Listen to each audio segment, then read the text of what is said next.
Hello everyone, and welcome back to Mr. Sleepy Crime. I know many of you enjoy listening to these stories as you fall asleep. So before you drift off, I'd love for you to leave a comment letting me know where in the world you're tuning in from. And if you're enjoying the story, don't forget to like and subscribe. It really helps the channel grow. Before we begin, I want to acknowledge that this story involves real people and real tragedies. We tell these stories not for entertainment, but to remember the victims and perhaps help others recognize the warning signs that could prevent similar tragedies. For the best experience, feel free to lower the volume a little, just enough to let the story gently carry you off to sleep. Alright, please get comfortable, dim the lights, and let's dive into tonight's first story. Tonight we'll explore a case that shook the quiet suburbs of North Carolina to their core. The murder of Michelle Young, a story of betrayal, violence, and a marriage that ended in the most tragic way imaginable. So as we settle in, let me tell you about the events that unfolded on Birchleaf Drive in November 2006. Michelle Fisher Young was 29 years old in 2006, living what many would consider the American dream. She resided in a comfortable home on Birchleaf Drive in Raleigh, North Carolina, with her husband Jason and their 2.5-year-old daughter Cassidy. Michelle was pregnant with their second child, a boy they would never get to meet together as a family. The house on Birchleaf Drive sat in one of those neighborhoods where children rode bicycles on sidewalks and neighbors knew each other by name. It was the kind of place where violent crime seemed impossibly distant, where locked doors were more habit than necessity. Michelle had grown up believing in fairy tales, and for a time it seemed she was living one. She had met Jason Young through mutual friends, and their courtship had all the markers of a successful modern romance. Jason worked in sales, traveling frequently for business, while Michelle managed their home and cared for little Cassidy. From the outside, they appeared to be a thriving young family, planning for their future, building something lasting. But appearances, as we know, can be devastatingly deceiving. November 2nd, 2006 was a Thursday like any other. Michelle went about her routine with Cassidy, perhaps thinking about the baby growing inside her, perhaps planning for the weekend. Jason had left for what he said was a business trip to Virginia, a routine occurrence in their marriage. These trips were so common that Michelle had grown accustomed to managing alone, to putting Cassidy to bed by herself, to falling asleep in an empty house. The autumn air in North Carolina carried that particular chill that signals winter's approach. Leaves had turned their brilliant colors and begun to fall, carpeting lawns and sidewalks with nature's own farewell to the year. It was the kind of evening when you might build a fire, make hot chocolate, and settle in for a quiet night at home. Michelle followed her evening routine. She fed Cassidy dinner, gave her a bath, read her stories, and tucked her into bed. The house settled into the comfortable quiet of evening. Michelle, heavy with pregnancy, likely looked forward to rest. She changed into her nightgown, perhaps paused to feel the baby move inside her, and prepared for sleep. She had no way of knowing it would be her last night alive. Friday morning, November 3rd, brought no sounds from the Young house. No laughter of a toddler, no movement, no signs of life beginning another day. Michelle's sister, Meredith Fisher, had plans to spend time with Michelle and Cassidy that morning. When she arrived at the house and received no answer to her knocking, concern began to creep in. Meredith used her spare key to enter the house. What she found there would haunt her for the rest of her life. The scene was immediately, horrifyingly wrong. Little Cassidy stood in the hallway, still in her pajamas, covered in blood that was not her own. She was unharmed but clearly traumatized, her small world forever altered by what she had witnessed. Throughout the house, investigators would later find tiny, bloody footprints, evidence that this child had wandered through a nightmare, alone and confused, for hours. Meredith followed the trail of blood and chaos to the master bedroom, where she discovered Michelle's body. The young mother had been brutally beaten and strangled. The violence inflicted upon her was so severe that it spoke of rage, of personal fury, of someone who knew her intimately enough to hate her completely. Michelle lay in a pool of her own blood, her engagement and wedding rings missing from her fingers. The unborn child she carried had died with her. In an instant, a family had been destroyed, and little Cassidy had become an orphan. When police arrived at the scene on Birchleaf Drive, they found evidence of a crime so brutal it stunned even experienced investigators. Michelle had suffered multiple skull fractures from repeated blows to her head. She had been strangled, her lips were severely bruised, several teeth had been knocked out, and she bore 13 lacerations on the back of her head. The medical examiner would later determine that Michelle had fought for her life. The injuries suggested a prolonged attack, one that continued even after she would have been incapacitated. This was not a quick death. This was not a crime of opportunity by a stranger. This was personal, intimate violence inflicted by someone consumed with rage. The house itself told a story of terror. Blood spatter painted the walls and ceiling of the bedroom. There were signs of struggle, evidence that Michelle had tried desperately to defend herself and her unborn child. Yet despite the brutality of the scene, there were no signs of forced entry. Whoever killed Michelle Young had either been let into the house willingly or had their own way of getting in. The absence of Michelle's wedding and engagement rings immediately struck investigators as significant. These weren't expensive pieces that a random burglar might target. They held sentimental value far beyond their monetary worth. Their removal seemed symbolic, personal, cruel. As investigators processed the scene, they began to piece together a timeline. Based on the blood evidence and Cassidy's condition, they determined that Michelle had been killed in the early morning hours of November 3rd, sometime between 2 hours and 5 hours in a.m. This meant that little Cassidy had been alone in the house with her mother's body for several hours before her aunt's arrival. Jason Young was, by his own account, 70 miles away in Virginia when his wife was murdered. He claimed to be on a business trip, staying at a Hampton Inn in Hillsville. His alibi seemed straightforward. He had checked into the hotel, had receipts, had supposedly been seen by hotel staff. When police contacted Jason to inform him of Michelle's death, his reaction struck some as unusual. He seemed more concerned with the logistics of getting home than with the devastating news that his wife had been murdered and his daughter traumatized. But grief, investigators knew, manifests differently in different people. Some wail and collapse. Others become coldly practical. Jason returned to North Carolina to find his world turned upside down. His wife was dead, his daughter was in protective custody with her aunt, and he was suddenly the center of a murder investigation. He spoke with police, provided his account of his whereabouts, and began planning a funeral for the woman he claimed to love. But as investigators dug deeper into Jason's alibi, cracks began to appear. Hotel security cameras would become crucial to this case, though not in the way one might expect. The Hampton Inn in Hillsville had surveillance cameras that captured the parking lot and entrances. When investigators reviewed the footage, they made a startling discovery. Jason's car was seen leaving the hotel property at 12:46 a.m. on November 3rd, just hours before Michelle's murder. This single piece of evidence shattered Jason's carefully constructed alibi. If he had left the hotel in the early morning hours, he would have had just enough time to drive to Raleigh, commit the murder, and return to Virginia before dawn. The timing was tight but possible. Further investigation revealed additional troubling details.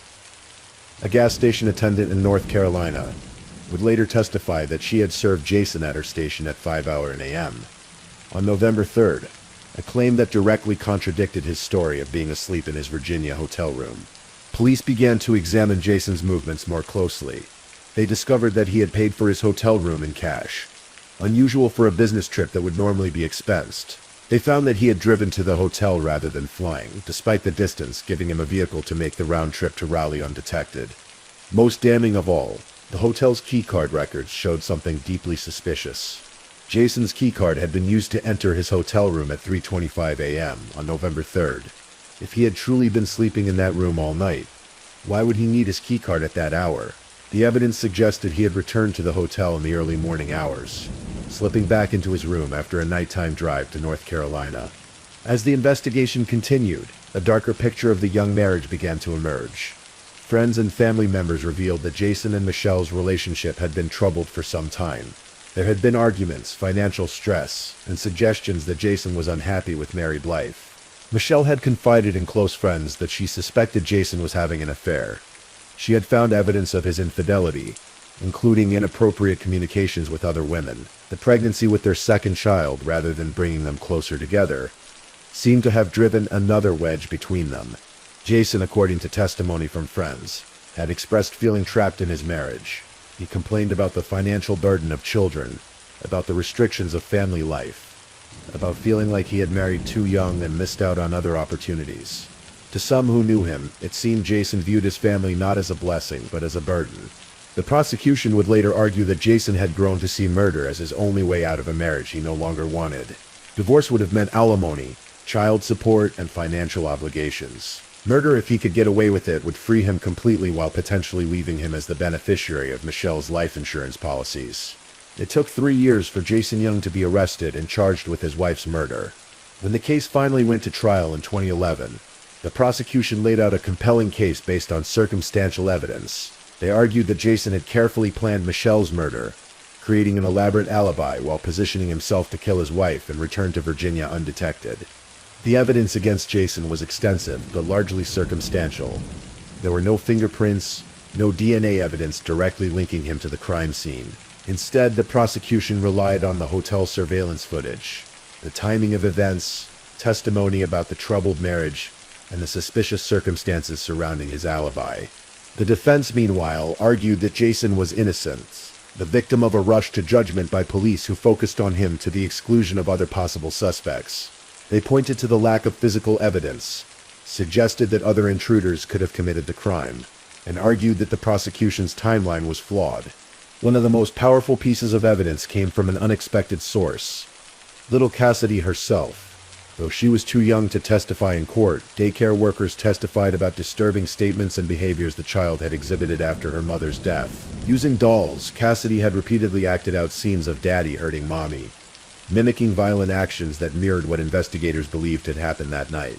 The first jury, however, could not reach a unanimous verdict. After days of deliberation, they declared themselves deadlocked, resulting in a mistrial. Jason Young walked free, though the charges against him remained. The state decided to retry Jason Young, and the second trial began in 2012. This time, the prosecution refined their arguments and presented their case more effectively. The evidence remained largely the same. The hotel surveillance footage, the timeline, the troubled marriage, and Cassidy's disturbing statements about her father hurting her mother. The defense continued to argue reasonable doubt, pointing to the lack of physical evidence directly linking Jason to the crime. They suggested alternative theories, questioned the reliability of witness testimony, and argued that the prosecution had not proven guilt beyond a reasonable doubt. But the jury in the second trial was convinced. After deliberating for just 6 hours, they returned with a guilty verdict. Jason Young was convicted of first-degree murder in the death of his wife, Michelle. The judge, in sentencing Jason to life in prison without the possibility of parole, made clear his view of the crime's brutality. He described how Jason had beaten Michelle so severely that he only stopped when he became exhausted. The judge noted the removal of Michelle's rings, describing it as a final act of cruelty, as if Jason viewed his wife as unworthy of the symbols of their marriage. Jason Young's conviction was not the end of his legal journey. His defense team appealed the verdict, arguing that there had been errors in the trial that warranted a new hearing.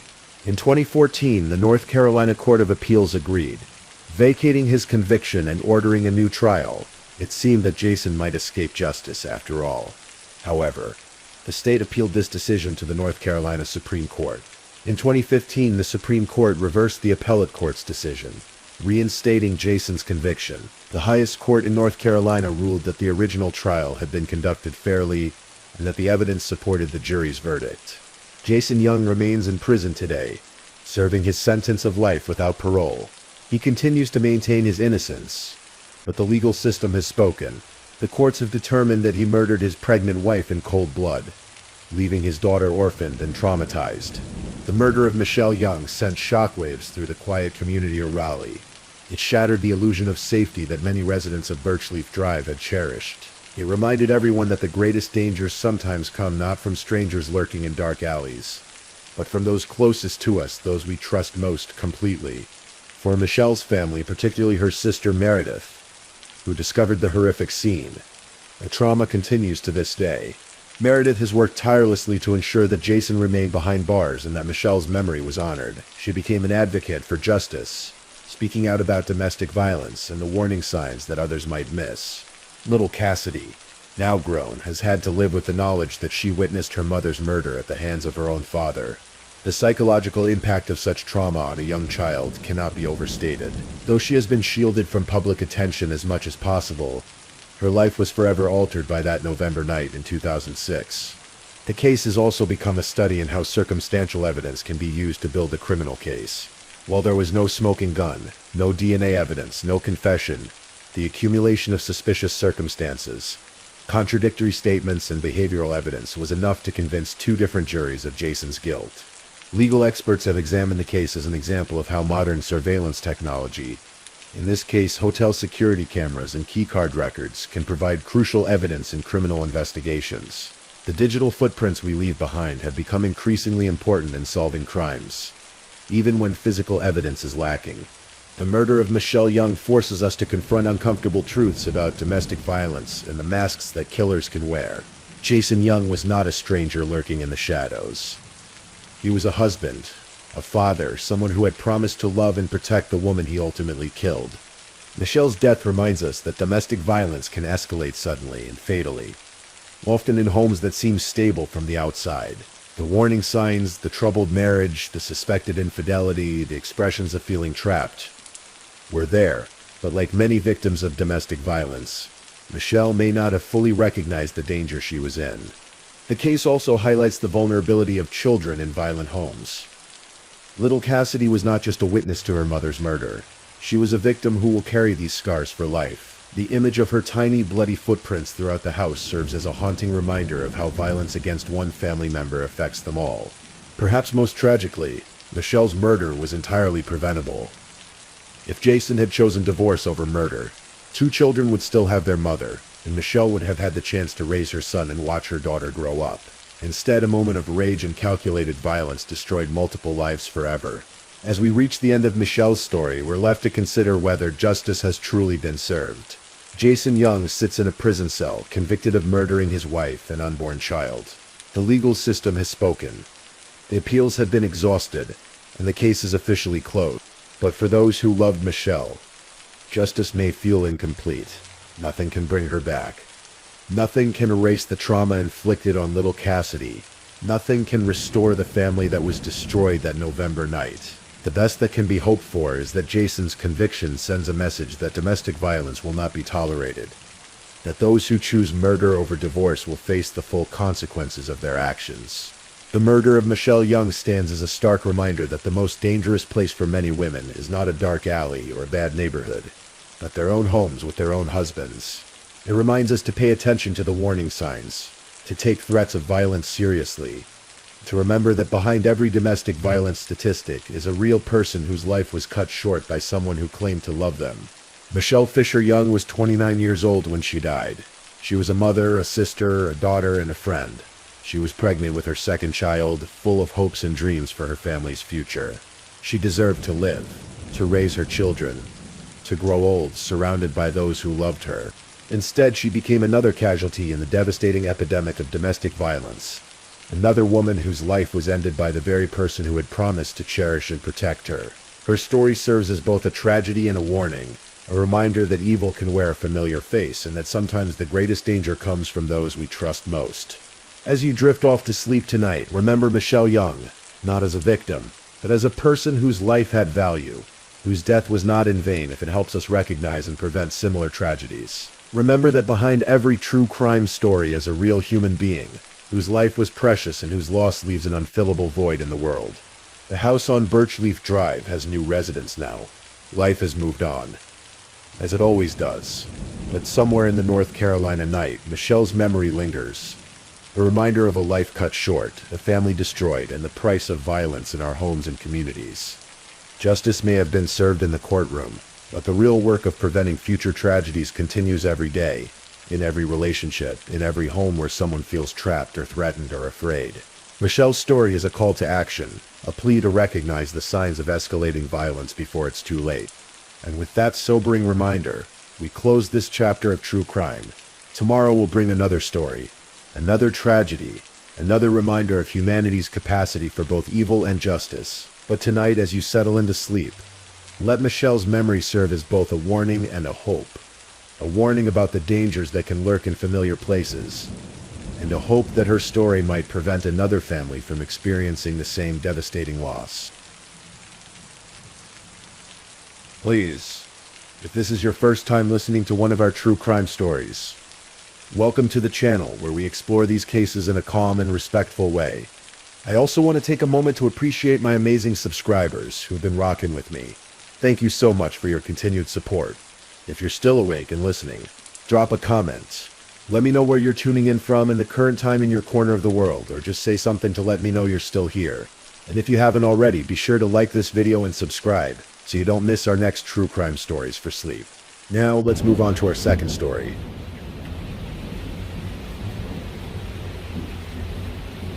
Story 2. In the rolling hills of East Tennessee, where the Great Smoky Mountains cast their protective shadow over the city of Knoxville, January 2007 was like any other winter month for most residents. Students were settling back into their routines at the University of Tennessee. The cold air carried the promise of spring still months away, and young couples throughout the city were making weekend plans, dreaming of their futures together. For 21-year-old Shannon Gale Christian and her boyfriend, 23-year-old Hugh Christopher Newsom Jr., Saturday, January 6, 2007 began like many others had before. They were a couple full of promise, with Shannon working toward her goals while Chris pursued his own path in life.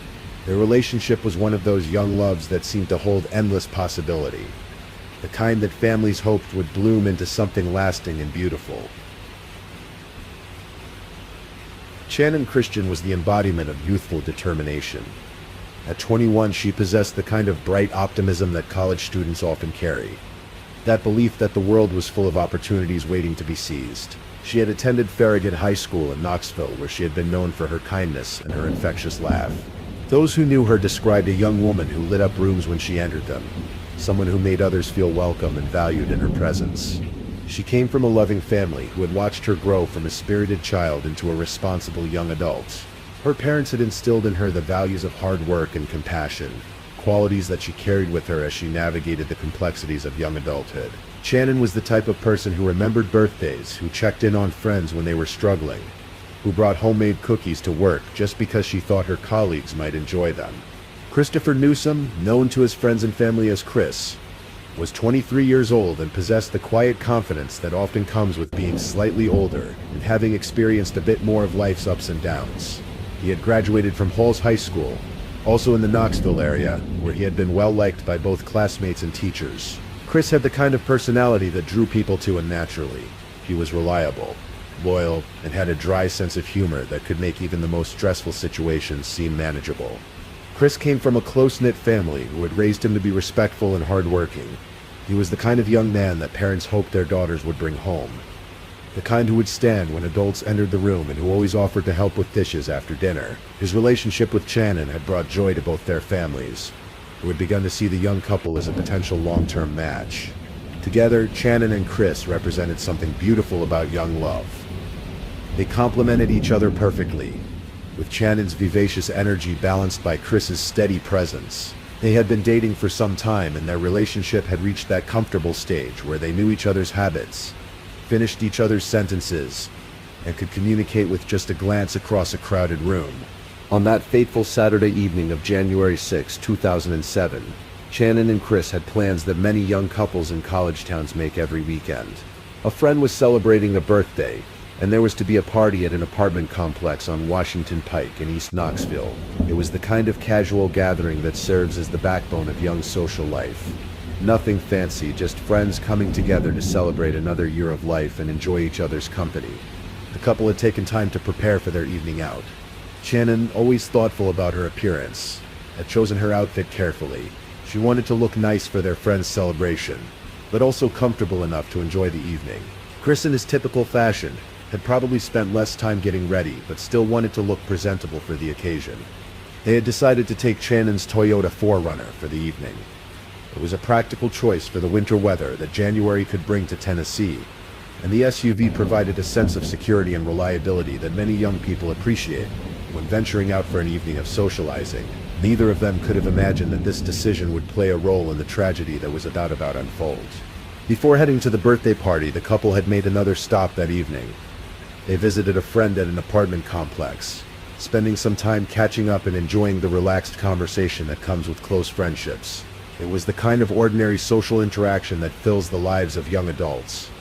Nothing momentous or extraordinary, just the comfortable rhythm of maintaining relationships and staying connected with their circle of friends. The apartment complex where they had stopped was in East Knoxville, an area that, like many urban neighborhoods, had its mix of students, young professionals, and working families. It wasn't considered particularly dangerous, though like any city area, it had its share of petty crime and occasional disturbances. For Shannon and Chris, it was simply another familiar location in their social geography, a place where friends lived and where they had spent time before without incident. As the evening progressed, they prepared to leave for the birthday party. The plan was straightforward: drive from the apartment complex to the party location, celebrate with their friend, and then return home safely, as they had done countless times before. It was a plan built on the assumption that most young people carry with them, that the world is generally safe, that bad things happen to other people, and a typical Saturday night out will end with nothing more dramatic than perhaps staying up too late and regretting it the next morning. As Shannon and Chris walked toward her Toyota 4Runner in the parking lot of the apartment complex on Washington Pike, the winter air carried the crispness that January nights in Tennessee often bring. The parking lot was dimly lit, with the kind of scattered lighting that is common in apartment complexes built more for functionality than for comprehensive security. It was approaching the late evening hours, and most residents were either settled in for the night or out for their own Saturday evening plans. What happened next would transform a routine departure into the beginning of a nightmare that would shock the Knoxville community and reverberate far beyond Tennessee's borders. As the couple approached their vehicle, they were suddenly confronted by armed assailants who demanded their car. Shannon Christian, age 21, and Hugh Christopher Newsom Jr., age 23, found themselves in a carjacking situation that quickly escalated beyond a simple vehicle theft. The perpetrators were not content with simply taking the SUV and fleeing. Instead, what should have been a property crime transformed into something far more sinister. The attackers, later identified as Lamarcus Davidson, George Thomas, Latavis Cobbins, Eric Boyd, and Vanessa Coleman, made the decision to kidnap both Shannon and Chris rather than simply steal the vehicle and escape. The decision to take the couple rather than simply steal their car suggests a level of premeditation and malicious intent that transforms this from a crime of opportunity into something far more calculated and evil. The fact that there were multiple perpetrators also indicates that this was not a spur-of-the-moment decision by a single desperate individual, but rather a coordinated action by a group of people who had chosen to embark on a path of violence. For Shannon and Chris, these moments must have been filled with confusion and terror. One moment they were walking to their car, discussing the birthday party they were about to attend, perhaps laughing about something that had happened during their visit with their friend. The next moment they were facing armed strangers who were making demands and threatening their safety. The transition from normalcy to nightmare must have been so sudden and shocking that it would have been difficult for them to fully comprehend what was happening. The perpetrators forced both Shannon and Chris into the Toyota 4Runner, effectively taking control of both the vehicle and its occupants. This decision marked the point of no return in what would become one of the most heinous crimes in Knoxville's history. The SUV that had been intended to transport the couple safely to a birthday celebration had instead become their prison, carrying them toward an ordeal that would ultimately cost them their lives. The perpetrators transported Shannon and Chris to a rental house that served as their base of operations. This location, which would become the scene of unimaginable horrors, was not randomly chosen. It was a place where the criminals felt they could operate without immediate detection or interference. The rental house represented a significant escalation in the crime. Rather than committing a quick carjacking and releasing their victims, the perpetrators had made the conscious decision to take the couple to a secondary location. In criminal psychology, this transportation to a secondary location is often considered one of the most ominous developments in any violent crime, as it typically indicates that the perpetrators have more extensive criminal intentions beyond simple robbery. The house itself was located in East Knoxville, not far from where the initial carjacking had occurred. It was the kind of property that often serves as temporary housing for people who are either transitioning between more permanent situations or who are involved in activities that make traditional rental arrangements difficult. The anonymity that such properties provide can make them attractive to people who wish to avoid scrutiny from neighbors or law enforcement. For Shannon and Chris, being brought to this location must have represented a terrifying realization that their situation was far more serious than they might have initially hoped. Any possibility that this was simply a carjacking that would end with their release was eliminated by the decision to bring them to this house. The isolation of the location, combined with the fact that they were now in a space controlled entirely by their captors, would have made escape seem virtually impossible.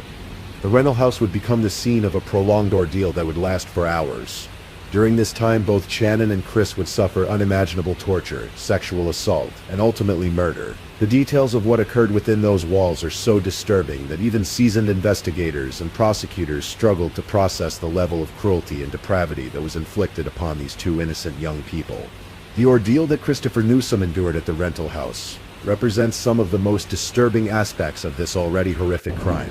The young man who had begun the evening, simply planning to attend a friend's birthday party, found himself subjected to torture and abuse that defies comprehension. The details of his suffering are so severe that they challenge our understanding of human cruelty and the depths to which some individuals can sink. Christopher was subjected to prolonged physical and sexual assault by multiple perpetrators. The attacks were not quick or merciful, but rather extended over a period of time that must have felt like an eternity to the victim. The psychological trauma of being helpless while experiencing such violence, combined with the knowledge that his girlfriend was also being victimized, adds layers of anguish that are difficult to even contemplate. After enduring hours of torture and assault, Christopher was removed from the house. He was taken to a nearby area where he was murdered. Hours later, a railroad worker discovered the burned remains of Newsom. He was barefoot with hands bound by a shoelace. The discovery of his body would be the first indication to authorities that something terrible had occurred. The fact that Christopher's hands were bound with a shoelace provides a chilling detail about the calculated nature of his murder. This was not a crime of passion or a situation that escalated beyond the perpetrator's control. It was a deliberate and methodical killing that involved binding the victim before taking his life. The decision to burn the body afterwards shows an attempt to destroy evidence and complicate the investigation. The railroad worker, who discovered Christopher's remains, was simply going about his routine duties when he encountered a sight that would haunt him forever. The discovery of a burned body is traumatic under any circumstances, but knowing that this person had suffered so terribly before their death adds an additional layer of horror to an already devastating situation. Christopher's murder marked the end of a young life that had held so much promise. At 23 years old, he had been at an age where the future seemed full of possibilities. He had raided from high school, built meaningful relationships, and was building toward what should have been a long and fulfilling life. Instead, his life was cut short in the most brutal way imaginable, leaving his family and friends to grapple with not only the loss of someone they loved, but also the horrific manner in which he had died. While Christopher's murder was discovered first, Shannon Christian's fate was even more prolonged and torturous. After witnessing or being aware of what had happened to her boyfriend, she was kept alive for additional time during which she endured continued sexual assault, torture, and degradation.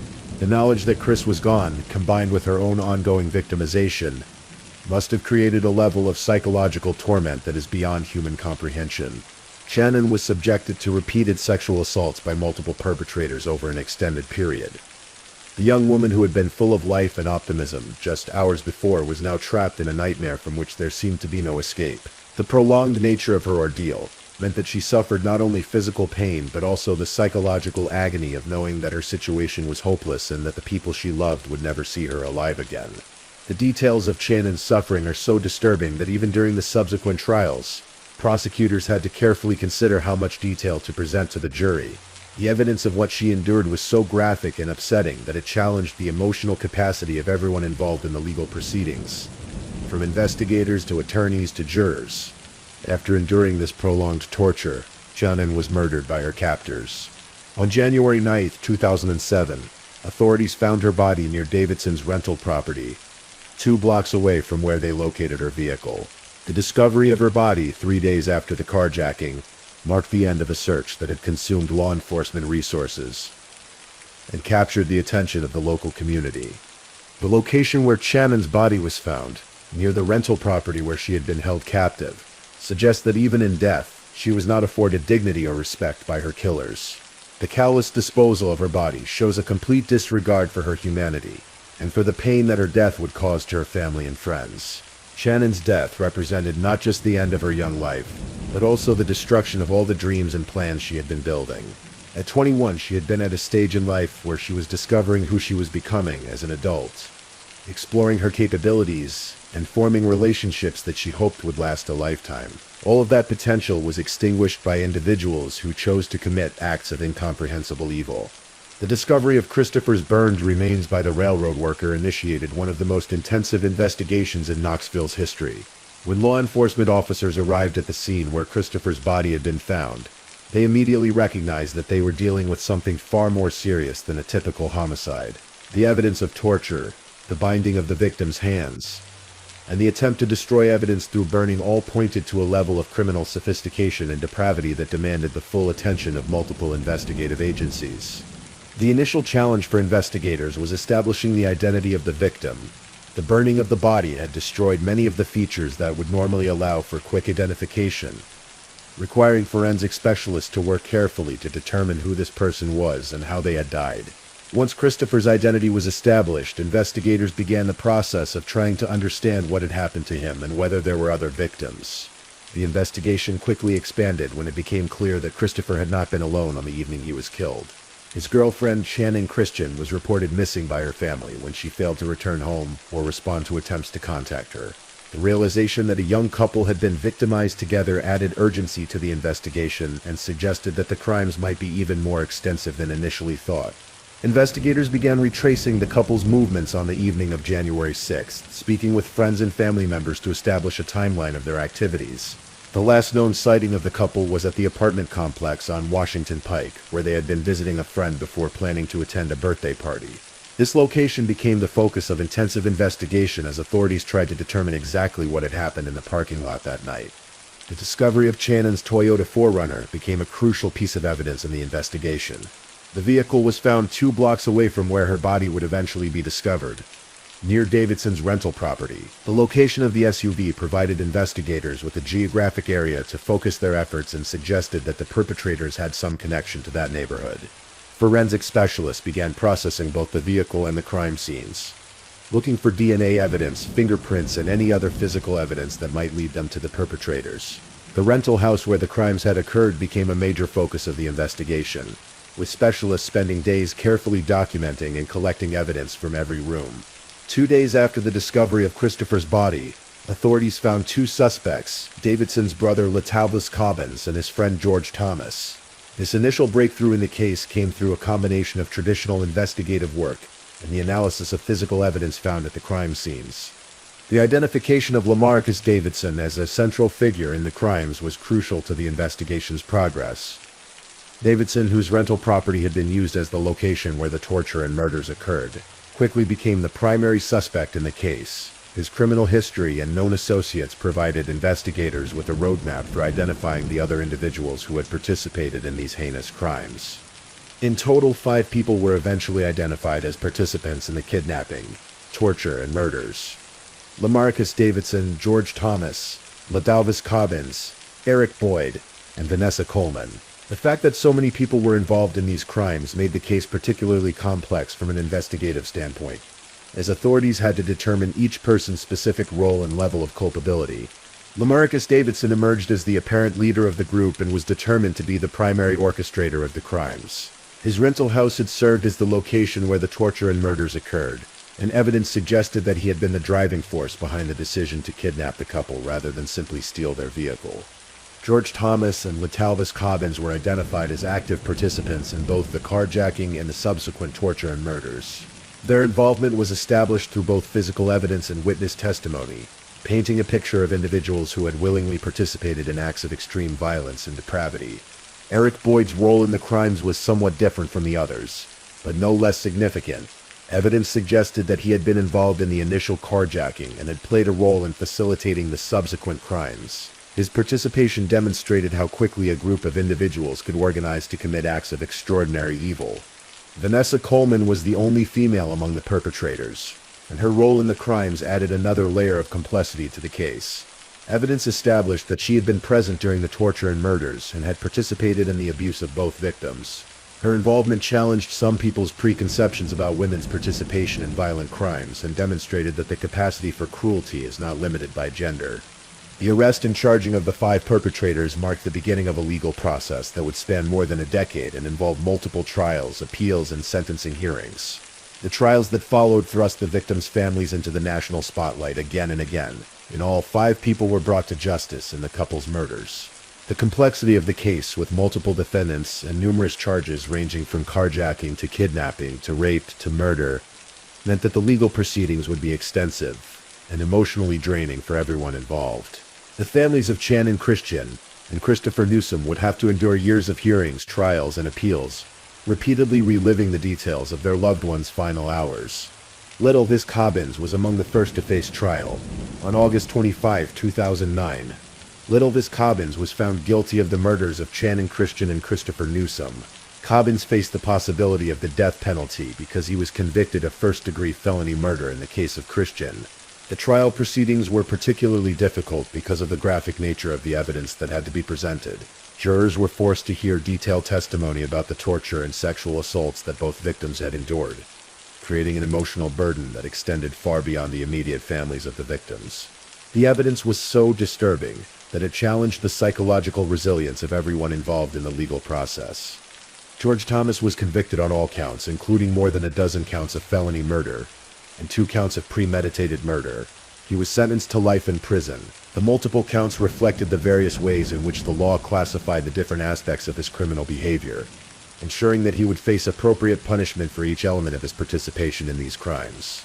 Vanessa Coleman was convicted on charges of facilitation of the murder, kidnapping, rape, and theft of Christian. Her conviction on facilitation charges rather than direct murder charges reflected the court's determination of her specific role in the crimes, though her participation was still deemed serious enough to warrant significant criminal penalties. Lamarcus Davidson was one of the 5 people convicted of the murders and was given the death penalty. As the apparent ringleader of the group, and the person whose property had been used for the torture and murders, Davidson received the most severe sentence available under Tennessee law. Eric Boyd's case took longer to resolve than the others. 11 years after the murders, Thomas threw everything on Boyd, according to investigators. On August 13, 2018, Boyd was found guilty of 36 charges connected to the kidnap, rape, and murder of Channon and Chris. He received 2 life sentences plus 90 years in prison. The case was widely described as the most horrifying murder case to ever happen in East Tennessee. The sheer brutality of the crimes, combined with the young age of the victims and the random nature of their selection, created a sense of vulnerability and fear throughout the Knoxville community. People began to question their assumptions about safety, and to recognize that terrible things could happen to anyone, anywhere, at any time. The families of Channon Christian and Christopher Newsom faced the impossible task of trying to rebuild their lives after losing their children in such a horrific manner. The grief of losing a child is already considered one of the most difficult experiences a person can endure. But when that loss occurs through extreme violence and torture, the psychological impact becomes almost unbearable. Gary Christian, Shannon's father, expressed the rage and desire for justice that consumed him for years after his daughter's murder, saying, "I wanted to kill all of them, period. Didn't care how, didn't care when, just wanted to do it." While Christian said the last 18 years have been a struggle, he's gained peace by focusing on other aspects of his life. The legal proceedings, while necessary for justice, also meant that the families had to endure years of reliving the details of their loved ones' final hours. Every trial, every appeal, every hearing brought back the pain and forced them to confront again and again the reality of what had happened to Channon and Chris. The American legal system's emphasis on due process, while important for protecting the rights of defendants, can create an extended period of suffering for victims' families. The case also highlighted broader issues about crime, safety, and justice that resonated far beyond Knoxville. The random nature of the victims' selection — they were simply young people going about their normal lives when they encountered these criminals — served as a reminder that violent crime can touch anyone, regardless of their background, behavior, or precautions. Even decades after the murders, legal proceedings related to the case continue to unfold. As recently as June 2025, Lamarcus Davidson, who was sentenced to death for his role in the murders, appeared in court as part of ongoing appeals processes. These continued proceedings mean that the families of the victims cannot achieve complete closure, as they must remain prepared for the possibility of new developments in the case. The death penalty aspect of Davidson's case has meant that his legal appeals will likely continue for years to come, as death penalty cases typically involve extensive review processes. While these reviews are intended to ensure that the ultimate punishment is only applied in appropriate cases, they also mean that the victims' families must continue to engage with the legal system decades after their loved ones were killed. The prolonged nature of these legal proceedings reflects both the complexity of death penalty cases and the commitment of the justice system to ensuring that all defendants receive appropriate legal representation and due process. However, this thoroughness comes at an emotional cost to the victims' families, who must continue to relive their trauma each time the case returns to court. For the Knoxville community, these ongoing legal proceedings serve as periodic reminders of one of the darkest chapters in the city's history. Each court appearance, each news article about appeals, brings back memories of the shock and horror that gripped the area when the details of these crimes first became public. Tuesday marks 18 years since the torture slayings of Channon Christian and Christopher Newsom in Knoxville. The passage of time has not diminished the impact of these crimes on the community or the ongoing pain experienced by the victims' families. Annual remembrances of Channon and Chris serve not only to honor their memories, but also to ensure that they are remembered for who they were as people, not just as victims of terrible crimes. Channon Christian and Christopher Newsom are remembered as young people who embodied the hopes and dreams that all parents have for their children. They were at stages in their lives where they were discovering their adult identities, building meaningful relationships, and planning for futures that seemed full of unlimited possibility. Their deaths represent not only the loss of two individuals, but also the destruction of all the contributions they might have made to their families, their community, and the world. The way in which Channon and Chris are remembered reflects the broader human need to find meaning and purpose even in the face of senseless tragedy. Their families and friends have worked to ensure that they are remembered as the loving, hopeful, vibrant young people they were, rather than being defined solely by the circumstances of their deaths. The impact of their murders extends beyond their immediate families to include friends, classmates, co-workers, and community members who are touched by their lives or moved by their story. The ripple effects of violent crime affect entire communities, changing how people think about safety, trust, and the fundamental goodness of humanity. The murders of Channon Christian and Christopher Newsom force us to confront uncomfortable truths about the capacity for evil that exists in the world. The level of cruelty and depravity demonstrated by their killers challenges our understanding of human nature and raises difficult questions about what drives some individuals to commit acts of such extraordinary violence. These crimes serve as a reminder that evil is not an abstract concept, but a real force that can touch any life at any moment.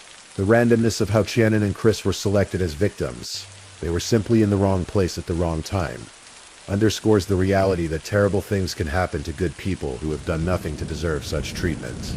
At the same time, the successful prosecution of all 5 perpetrators demonstrates that justice, while sometimes slow and imperfect, can ultimately prevail. The years of dedicated work by investigators, prosecutors, and court personnel ensured that those responsible for these crimes were held accountable for their actions. The legal system, despite its limitations and the pain it sometimes causes to victims' families, served its fundamental purpose of ensuring that criminal behavior has consequences.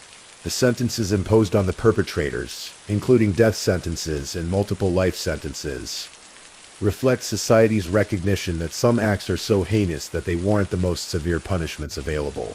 While no punishment can undo the harm that was done or bring back Channon and Chris, the legal accountability serves important functions in affirming societal values and potentially deterring others from similar acts.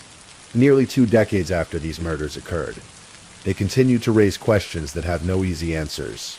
How do we protect innocent people from random acts of violence? What factors contribute to the development of individuals capable of such extreme cruelty? How do we balance the need for justice with the healing process for victims' families? The case also highlights the ongoing challenges faced by the criminal justice system in dealing with the most serious violent crimes. The years of trials, appeals, and legal proceedings demonstrate both the thoroughness of the system's approach to ensuring justice and the emotional toll that this thoroughness takes on everyone involved. For the families of Channon and Chris, these questions are not academic, but deeply personal. They have had to find ways to continue living while carrying the knowledge of what their loved ones endured. Their strength in surviving such tragedy and their commitment to seeing justice served provide inspiration to others facing similar losses. The broader community has also had to grapple with the knowledge that such terrible things can happen in their midst. The sense of safety and security that most people take for granted was shattered by these crimes, forcing individuals and families to reconsider their assumptions about the world around them. As we reflect on the story of Channon Christian and Christopher Newsom, we are reminded of both the fragility of life and the importance of cherishing the time we have with those we love. Their story serves as a tragic reminder that tomorrow is never guaranteed, and that the simple act of leaving home for an evening out can sometimes lead to encounters with evil that we never could have imagined. The young couple who left home that January evening in 2007, planning nothing more than to attend a friend's birthday party, could never have anticipated that their lives were about to be cut short in such a brutal manner. Their story forces us to confront the reality that safety is not guaranteed, that evil exists in the world, and that terrible things can happen to good people. Yet their story also demonstrates the power of love, memory, and the human commitment to justice.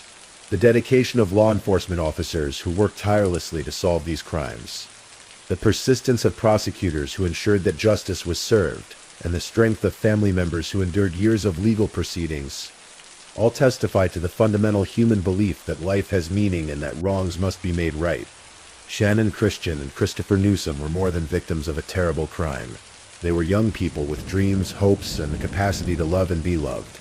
They were daughters and sons, friends and partners, individuals who brought joy to others and who contributed to their communities in ways both large and small. As we remember their story, we honor not only their memory, but also the memories of all those who have been lost to senseless violence. Their deaths remind us of the preciousness of life, the importance of treating each other with kindness and respect, and the need to work together to create a world where such tragedies become increasingly rare. The story of Shannon Christian and Christopher Newsom is one of the darkest chapters in Knoxville's history, but it is also a story about the triumph of justice over evil, the power of love to endure even the most terrible losses, and the strength of the human spirit to find meaning and purpose, even in the face of senseless tragedy.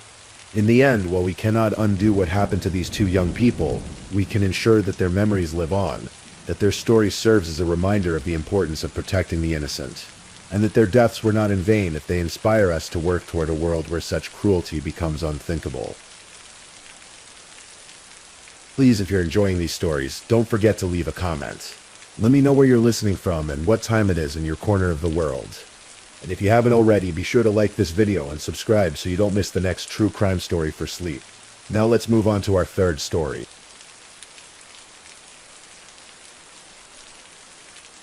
Story 3. Tonight, we travel to the rolling hills and peaceful farmlands of Bucks County, Pennsylvania. It's a place where century-old stone houses dot the landscape, where the Delaware River winds through quaint townships, and where families have farmed the same fertile soil for generations. This is a story that unfolded in the summer of 2017, when the tranquil countryside became the setting for one of the most shocking criminal cases in the region's history. The story begins with 4 young men, each in the prime of their lives, each with dreams and families who loved them. They would become known as the Lost Boys of Bucks County, though their names deserve to be remembered. Dean Finocchiaro, 19 years old, from Middletown Township. Mark Sturgis, 22, from Pennsburg in neighboring Montgomery County. Thomas Mio, 21, from Plumstead Township. And Jimmy Taro Patrick, just 19, from Newtown Township. These were not strangers to each other, though they weren't particularly close friends either. They moved in similar circles in the small communities that make up Bucks County. They were young men navigating that uncertain time between adolescence and adulthood. Some working, some in school, all trying to figure out their place in the world. Dean Finocchiaro was known for his infectious smile and his love of skateboarding. He had struggled with some personal challenges, but was working to get his life on track. His family described him as someone who could light up a room when he walked in. Despite the difficulties he faced, Mark Sturgis was remembered as gentle and kind-hearted, someone who would help anyone who needed it. Tim Mao was described by those who knew him as loyal and funny, the type of person who would drive hours just to help a friend. And Jimmy Patrick, the youngest of the 4, was remembered for his creativity and his dreams of making something of himself. In early July 2017, as the summer heat settled over the Pennsylvania countryside, these 4 young men would each separately receive what seemed like an ordinary invitation. Someone they knew or knew of was offering to sell them marijuana. In the casual economy of young adults, this wasn't unusual. Small-scale marijuana deals happened regularly among acquaintances and friends of friends. The person making these offers was Cosmo DiNardo, a 20-year-old from a well-to-do family in Bensalem Township. The DiNardo family owned substantial property, including a sprawling 90-acre farm in Sulbury Township, complete with rolling fields, wooded areas, and several outbuildings. Cosmo's parents had worked hard to provide for their family, and by all external appearances they had achieved the American dream. But Cosmo DiNardo was not what he appeared to be. Behind the facade of a young man from a successful family lay a troubled individual whose mental state had been deteriorating for some time. He had a history of psychiatric issues and had been in and out of treatment facilities. Those who knew him described someone who seemed increasingly unstable, prone to bizarre behavior and violent outbursts. DiNardo had been involved in various scrapes with the law, including gun charges that had been dismissed on technicalities. His family had money for good lawyers, and consequences had a way of not sticking. This pattern may have contributed to a sense that he was untouchable, that he could act without facing real repercussions. The events that would define the Lost Boys case began on July 5, 2017. It was a Wednesday, and the summer heat was building toward what would be a sweltering weekend. Jimmy Patrick, the creative 19-year-old from Newtown, received a message about buying marijuana. The deal was supposed to take place at the DiNardo family farm in Solebury. Jimmy told his family he was going out to meet someone about a potential purchase. It seemed routine enough that his family didn't think twice about it. He drove his car to what he thought would be a simple transaction, and never returned home. When Jimmy didn't come back that night, his family initially wasn't alarmed. He was 19, after all, and young people sometimes stay out later than expected. But when Thursday passed with no word from him, and his phone went straight to voicemail, concern began to build. On Friday, July 7, another young man received a similar invitation. Dean Finocchiaro, a skateboarding enthusiast from Middletown Township, was offered a deal on marijuana. Like Jimmy, Dean thought he was heading to a routine purchase at the DiNardo farm. He told friends where he was going and drove off in his car, a silver Toyota. Dean's family became worried much more quickly than Jimmy's had. Dean had been working hard to stay on track, and disappearing without contact was completely out of character for him. By Saturday morning, they were making calls and reaching out to his friends, trying to piece together where he might have gone. That same Saturday, July 8, Mark Sturgis received his invitation. The 22-year-old from Pennsburg was the oldest of the four victims, and perhaps the most cautious, but the promise of a good deal on marijuana was tempting enough to draw him to the same location where Jimmy and Dean had vanished. Mark drove to the DiNardo farm in his silver Nissan Altima, expecting to complete his purchase and return home. His family would later say that Mark had mentioned the trip to them, noting he was going to meet someone in Bucks County about buying some marijuana. It was the last time anyone would see Mark alive. By Sunday, July 9, 3 families in Bucks County were frantically worried about their missing sons. The coincidence was too strong to ignore. 3 young men, all missing after going to purchase marijuana, all in the same time frame. The families began reaching out to each other and to local law enforcement. But the nightmare wasn't over. On that Sunday, Thomas Mill received his own invitation to what would be his final drug deal. Tom, the loyal 21-year-old from Plumstead Township, drove to the DiNardo farm just as the others had done. His car, a blue Nissan Sentra, would be found days later, leading investigators closer to the truth. The Bucks County District Attorney's Office began treating the disappearances as connected cases. 4 young men, all missing within days of each other, all last known to be going to the same general area for similar reasons. This was no longer a series of coincidences. The investigation intensified rapidly. Detectives began mapping the connections between the missing men and trying to identify who might have contacted them about drug purchases. They quickly focused on Cosmo DiNardo, whose name kept coming up in their inquiries. DiNardo initially denied any knowledge of the missing men, but his story quickly began falling apart under questioning. Investigators discovered that he had been in contact with each of the victims around the times they disappeared. Cell phone records showed communications between DiNardo and each of the 4 young men. More damning evidence emerged when investigators began searching the DiNardo family property. The 90-acre farm in Solebury Township became a crime scene, as teams of forensic experts combed through fields, outbuildings, and wooded areas. On July 12, 2017, investigators made a grisly discovery. In a 12-foot deep pit on the DiNardo property, they found human remains. The bodies were burned almost beyond recognition, but forensic analysis would eventually confirm the worst fears of 4 families. Under intense interrogation, Cosmo DiNardo's facade finally crumbled. In exchange for being spared the death penalty, he agreed to confess to the murders and provide details about what had happened to the 4 young men. DiNardo's confession revealed the horrific truth about the Lost Boys of Bucks County. Each victim had believed they were coming to the farm for a simple marijuana purchase. Instead, they had walked into carefully planned murders. According to DiNardo's confession, he had been assisted in at least some of the murders by his cousin Sean Kratz, who was also 20 years old at the time. The two cousins had lured their victims to the isolated farm property, where they were shot and killed. The details of the murders were particularly disturbing. DiNardo claimed that he and Kratz had planned to rob the victims of their money and vehicles, but had decided to kill them to avoid being identified. The young men were shot with firearms that DiNardo had illegally obtained, despite being prohibited from owning guns due to his previous mental health issues. After the murders, DiNardo and Kratz had attempted to dispose of the evidence. In the most callous way possible, they had burned the bodies in a large metal container on the farm property, then buried the remains in a deep pit where investigators eventually found them. The vehicles belonging to the victims were also dealt with in a systematic way. Some were sold, others were hidden or destroyed.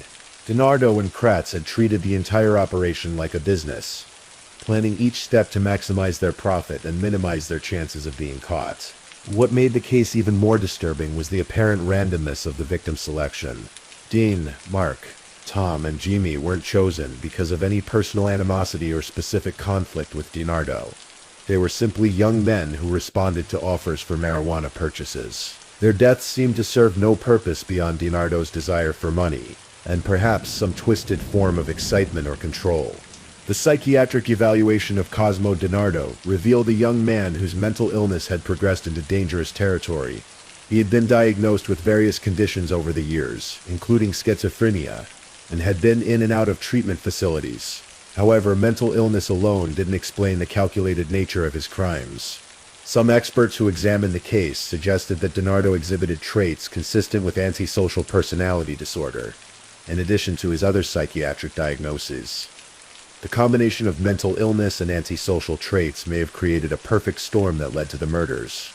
Sean Kratz, DiNardo's cousin and alleged accomplice, initially maintained his innocence. Unlike DiNardo, Kratz refused plea deals and insisted on going to trial. His defense team argued that he had been manipulated by DiNardo and hadn't been a willing participant in the murders. However, the evidence against Kratz was substantial. Cell phone records, witness testimony, and forensic evidence all pointed to his involvement in at least some aspects of the crimes. The prosecution painted a picture of two cousins who had worked together to plan and execute the murders. The impact on the families of the victims was devastating and long-lasting. 4 sets of parents had to grapple with the loss of their sons in the most horrific way possible. Not only had their children been murdered, but their bodies had been desecrated and hidden, prolonging the agony of not knowing what had happened to them. The Finocchiaro family established a foundation in Dean's memory to help other families dealing with mental health and addiction issues. They channeled their grief into trying to prevent other tragedies, recognizing that both the victims and perpetrators in this case had struggled with various personal challenges. Mark Sturgis's family remembered him as someone who always tried to help others, and they worked to keep his memory alive through acts of kindness and community service. They spoke about how Mark's gentleness and willingness to help anyone in need made his senseless death even more difficult to understand. Tomio's family focused on remembering the joy and loyalty that had defined their son's life. They spoke about how Tom would drop everything to help a friend, and how his sense of humor had brought light to everyone around him. The randomness of his death was particularly difficult for them to process. Jimmy Patrick's family remembered his creativity and his dreams of making something meaningful of his life. At just 19, Jimmy had been at the beginning of his adult journey, and his family was left to wonder what he might have accomplished if he had been given the chance to grow and mature. The case also had a profound impact on the broader Bucks County community. The area was known for its safety and rural charm, and the idea that such brutal murders could happen on a family farm shattered many residents' sense of security. Local law enforcement praised the thorough investigation that led to DiNardo's confession and Kratz's arrest. The case became a model for how to handle complex multi-victim investigations, particularly when the crime scene spans a large rural area. The legal proceedings moved relatively quickly once DiNardo agreed to cooperate. On May 16, 2018, he pleaded guilty to 4 counts of first-degree murder and was sentenced to 4 consecutive life sentences without the possibility of parole. In court, he offered an apology to the families, saying he wished he could take back what had happened, though his words provided little comfort to those who had lost so much. Sean Kratz's case took longer to resolve. He rejected multiple plea deals and insisted on going to trial. In February 2019, he was convicted on charges related to the murders. and sentenced to life in prison. The jury rejected arguments that he had been manipulated by DiNardo, finding that he had been a willing participant in the crimes. The DiNardo family farm. Once a symbol of agricultural success and generational wealth, became a notorious crime scene that would be forever associated with the murders. The property was eventually sold, but the stigma of what had happened there would likely persist for generations. In the years following the murders, the case continued to generate interest from true crime enthusiasts and media producers. The story had all the elements that fascinate people about criminal cases.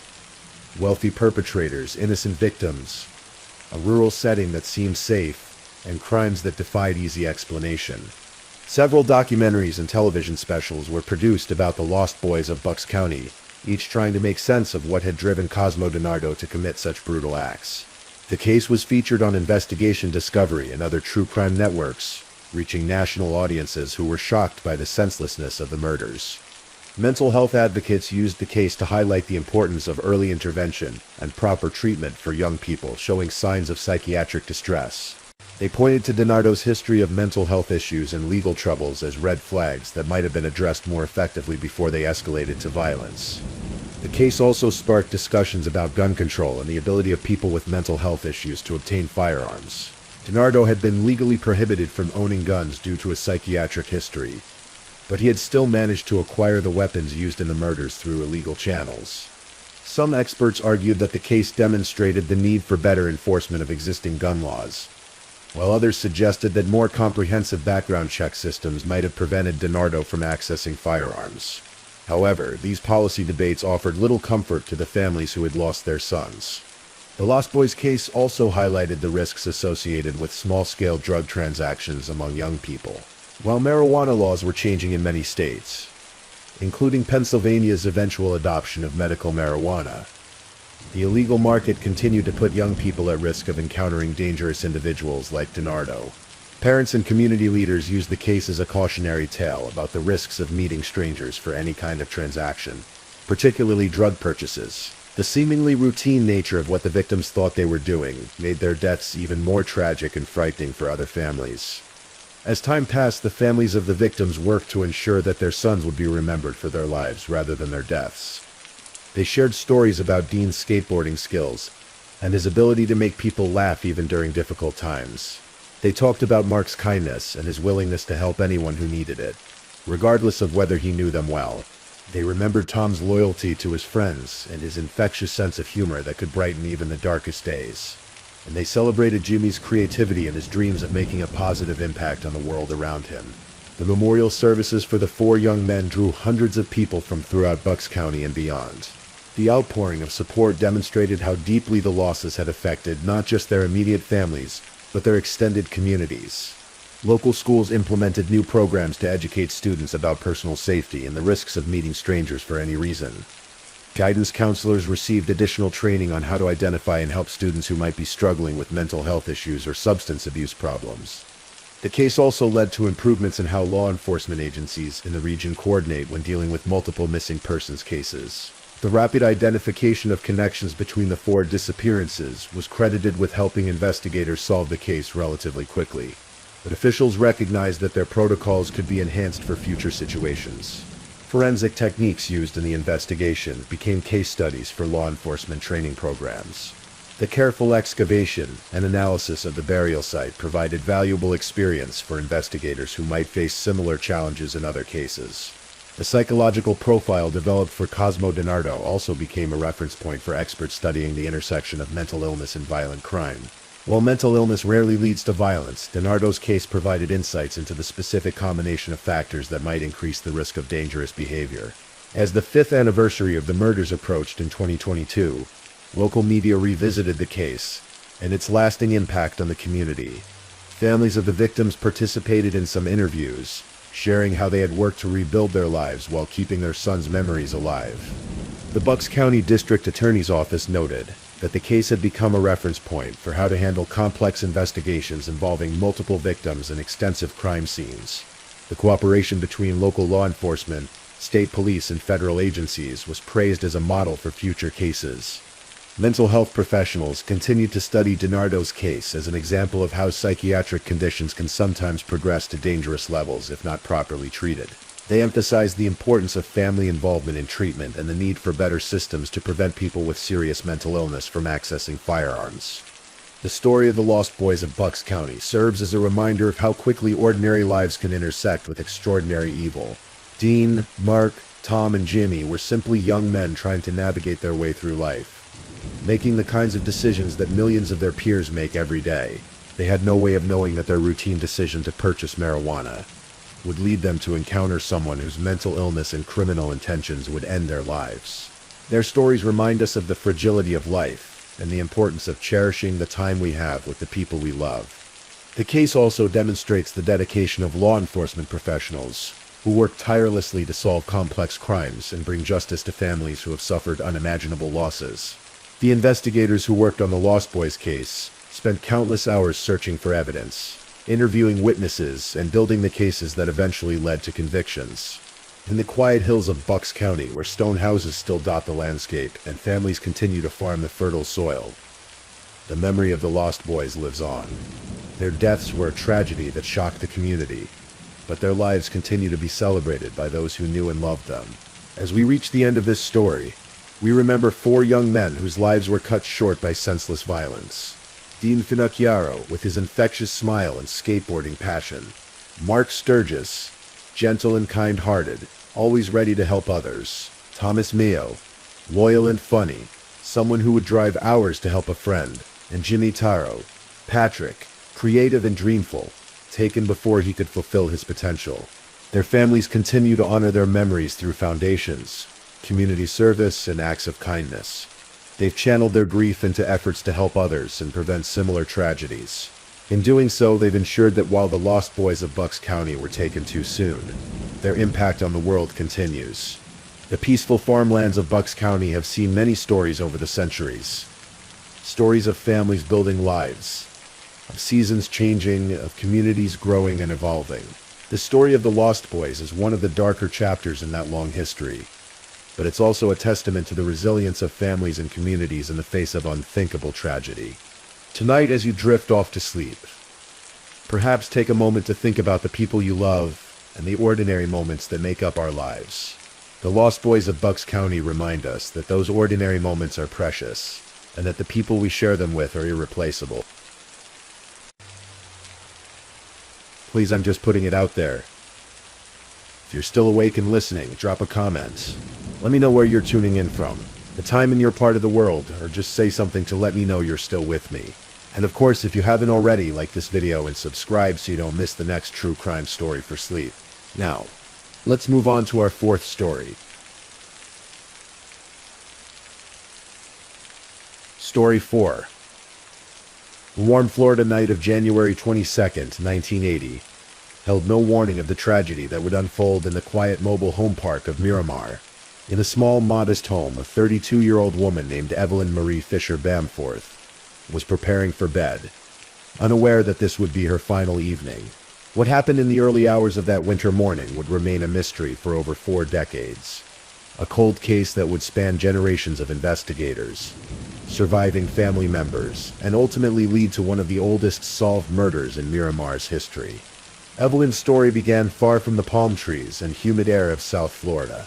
She was born and raised in the picturesque town of Chilliwack, British Columbia, where the Fraser River winds through fertile valleys and the coast mountains rise majestically in the distance. It was a place where neighbors knew each other's names, where children rode bicycles down tree-lined streets without fear, and where young women like Evelyn could dream of adventures beyond the familiar boundaries of their small-town existence.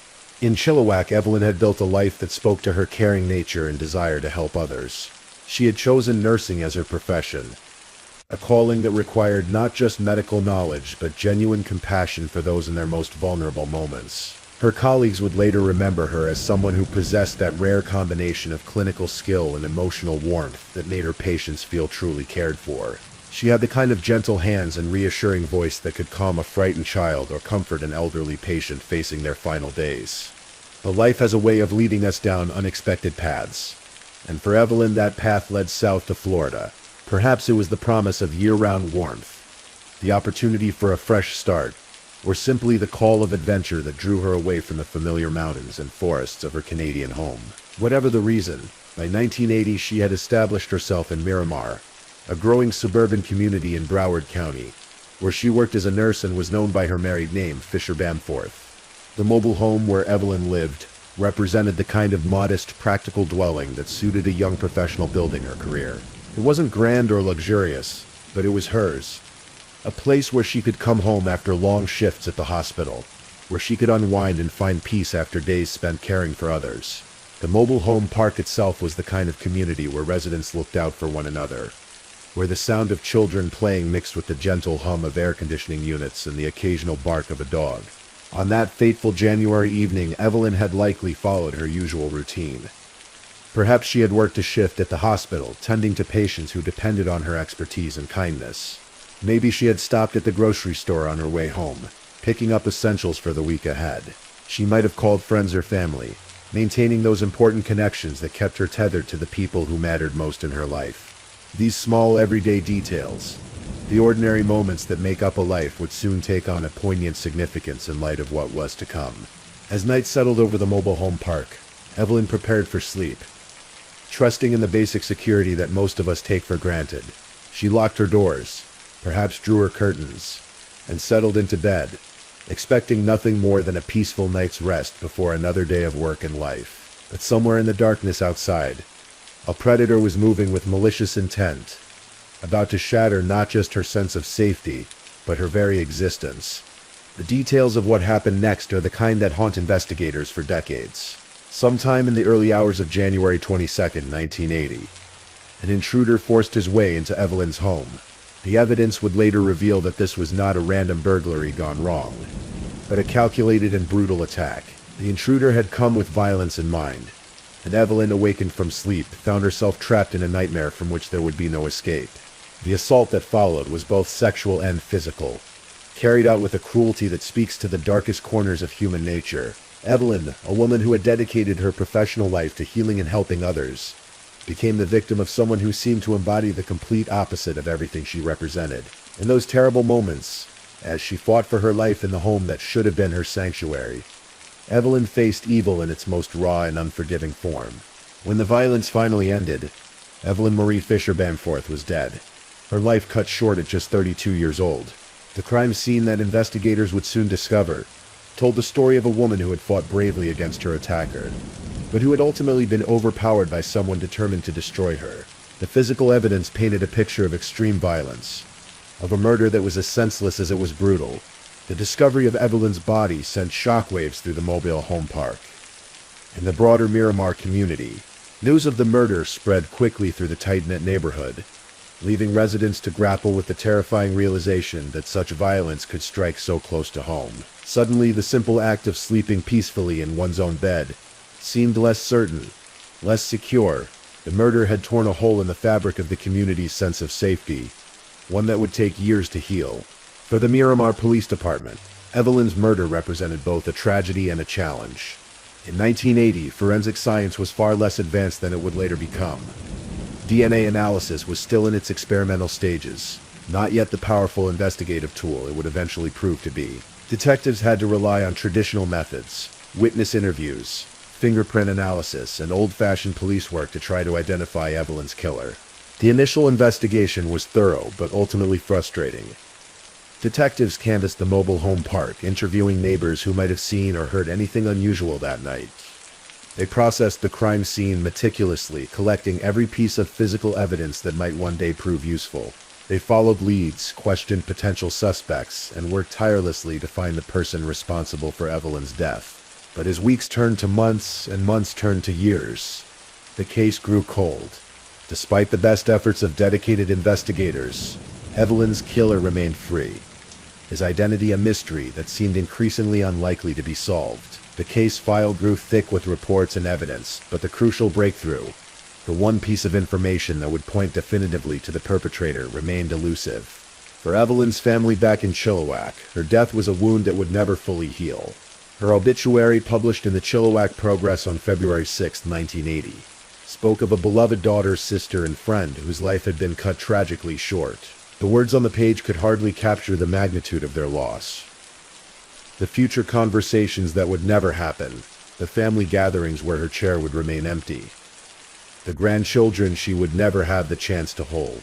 Her widower faced his own private hell, dealing not just with the grief of losing his wife, but with the torment of knowing that somewhere out there, her killer walked free. For the families of murder victims, this uncertainty adds another layer of suffering to their grief. They cannot truly mourn and find closure while the person responsible remains unidentified and unpunished. Years passed, and Evelyn's case joined the ranks of thousands of unsolved murders across the country. Detectives retired, new investigators took over, and files were transferred from one generation of law enforcement to the next. The physical evidence was carefully preserved, stored in climate-controlled facilities where it waited patiently for science to catch up with the demands of justice. The 1980s gave way to the 1990s, and still there were no answers. The mobile home park where Evelyn had lived continued to house new residents, many of whom had no idea of the tragedy that had once occurred there. Life moved on, as it must, but the questions surrounding Evelyn's death remained as persistent as they were painful. It was during this period that advances in forensic science began to offer new hope for cold cases like Evelyn's. DNA analysis, which had been experimental in 1980, was becoming more sophisticated and reliable. Law enforcement agencies across the country began to realize that evidence collected decades earlier might now hold the key to solving long cold cases. The process of re-examining old evidence is painstaking work, requiring both technological expertise and investigative persistence. For the Miramar Police Department, Evelyn's case remained a priority despite the passage of time. The department's cold case investigators understood that while justice delayed is justice denied, it is never too late to seek accountability for the taking of a human life. As the new millennium arrived, DNA technology continued to evolve at a rapid pace. What had once required large samples and perfect preservation conditions could now be accomplished with increasingly small amounts of genetic material. Cold case squads across the nation began systematically reviewing their oldest unsolved murders, looking for cases where DNA evidence might finally provide answers. The breakthrough in Evelyn's case would come not from a single moment of inspiration, but from the methodical application of advancing science to carefully preserved evidence. Somewhere in the physical evidence collected from her mobile home in 1980, genetic material from her killer had been waiting for more than 4 decades to tell its story. The man whose DNA would eventually be matched to the evidence from Evelyn's murder was already well known to law enforcement, though not in connection with her case. Ronald Eugene Richards had been living a life that straddled the line between freedom and incarceration, his name appearing in criminal databases for reasons that would later prove grimly relevant to Evelyn's story. Richards's criminal history painted a picture of a man comfortable with violence, particularly violence directed at women. Court records would later reveal that he had been convicted in 1982 for another horrific crime, an attempted murder and sexual assault that had occurred in Volusia County, Florida, in March 1980. The timing was significant. Just 2 months after Evelyn's murder, Richards had struck again, following a similar pattern of breaking into a home and attacking a woman. The fact that Richards had committed another violent crime so soon after Evelyn's murder suggests that her death was not an isolated incident of violence, but part of a pattern of predatory behavior. For investigators, this revelation added another layer of tragedy to an already heartbreaking case. It raised the possibility that if Evelyn's killer had been caught in 1980, another woman might have been spared the trauma of Richards' later attack.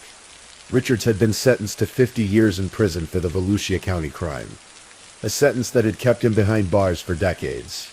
By the time DNA evidence linked him to Evelyn's murder, he was 75 years old, his hair gray, his body bearing the marks of age and imprisonment. But the passage of time had not diminished the impact of what he had done to Evelyn Fisher Bamforth on that January night. The process of building a case against Richards, after so many years, required investigators to reconstruct not just the facts of the crime, but the entire context surrounding it. They had to locate witnesses who were still alive and whose memories, though faded, might still contain crucial details. They had to verify the chain of custody for evidence that had been stored for 4 decades. They had to work with prosecutors to ensure that the case they presented would meet the demanding standards required for a conviction. On November 30th, 2022, more than 42 years after Evelyn's murder, a grand jury in Broward County issued an indictment against Ronald Eugene Richards. The charges were severe and appropriate to the crime. first-degree murder, and sexual battery. For the Miramar Police Department, it represented the culmination of decades of work and the resolution of what they considered the oldest cold case in the city's history. The announcement of Richard's indictment was met with a mixture of relief and renewed grief from those who had never forgotten Evelyn. For her widower, now an elderly man himself, the news brought a bittersweet sense that justice might finally be served, even though it could never bring back the wife he had lost so many years ago. In a statement to the media, he expressed both gratitude for the investigators' persistence and the enduring pain of his loss. For the investigators who had worked on Evelyn's case over the decades, the indictment represented validation of their commitment to seeking justice regardless of how much time had passed. Detective work on cold cases requires a special kind of dedication, the ability to care deeply about victims they may never have met, to pursue leads that may lead nowhere, and to maintain hope even when a case seems unsolvable. The legal proceedings that followed the indictment moved through the court system with the measured pace that characterizes complex criminal cases. Richards, now an elderly inmate serving time for his previous conviction, faced the prospect of standing trial for a murder he had allegedly committed decades earlier. The evidence against him was primarily scientific, DNA analysis that had not been possible at the time of the crime, but was now considered virtually irrefutable. For prosecutors, cases based heavily on DNA evidence present both advantages and challenges. The science is generally quite strong, providing a level of certainty that traditional evidence often cannot match. However, proving not just that a defendant's DNA was present at a crime scene, but that they committed the crime, still requires careful presentation of evidence and clear explanation to a jury. As the case moved toward trial, both sides prepared for what would likely be a complex legal battle. The prosecution had to overcome the challenges inherent in any decades-old case: missing witnesses, faded memories, and the simple fact that many people connected to the original investigation were no longer available to testify. The defense faced the daunting task of challenging DNA evidence that appeared to conclusively link their client to the crime. However, the case would not proceed to trial. On April 8, 2024, Ronald Eugene Richards made a decision that would bring Evelyn's case to a definitive close. In a courtroom in Broward County, the 76-year-old Richards stood before a judge and entered a plea of no contest to the charges against him. A no contest plea, while not an admission of guilt, has the same legal effect as a guilty plea.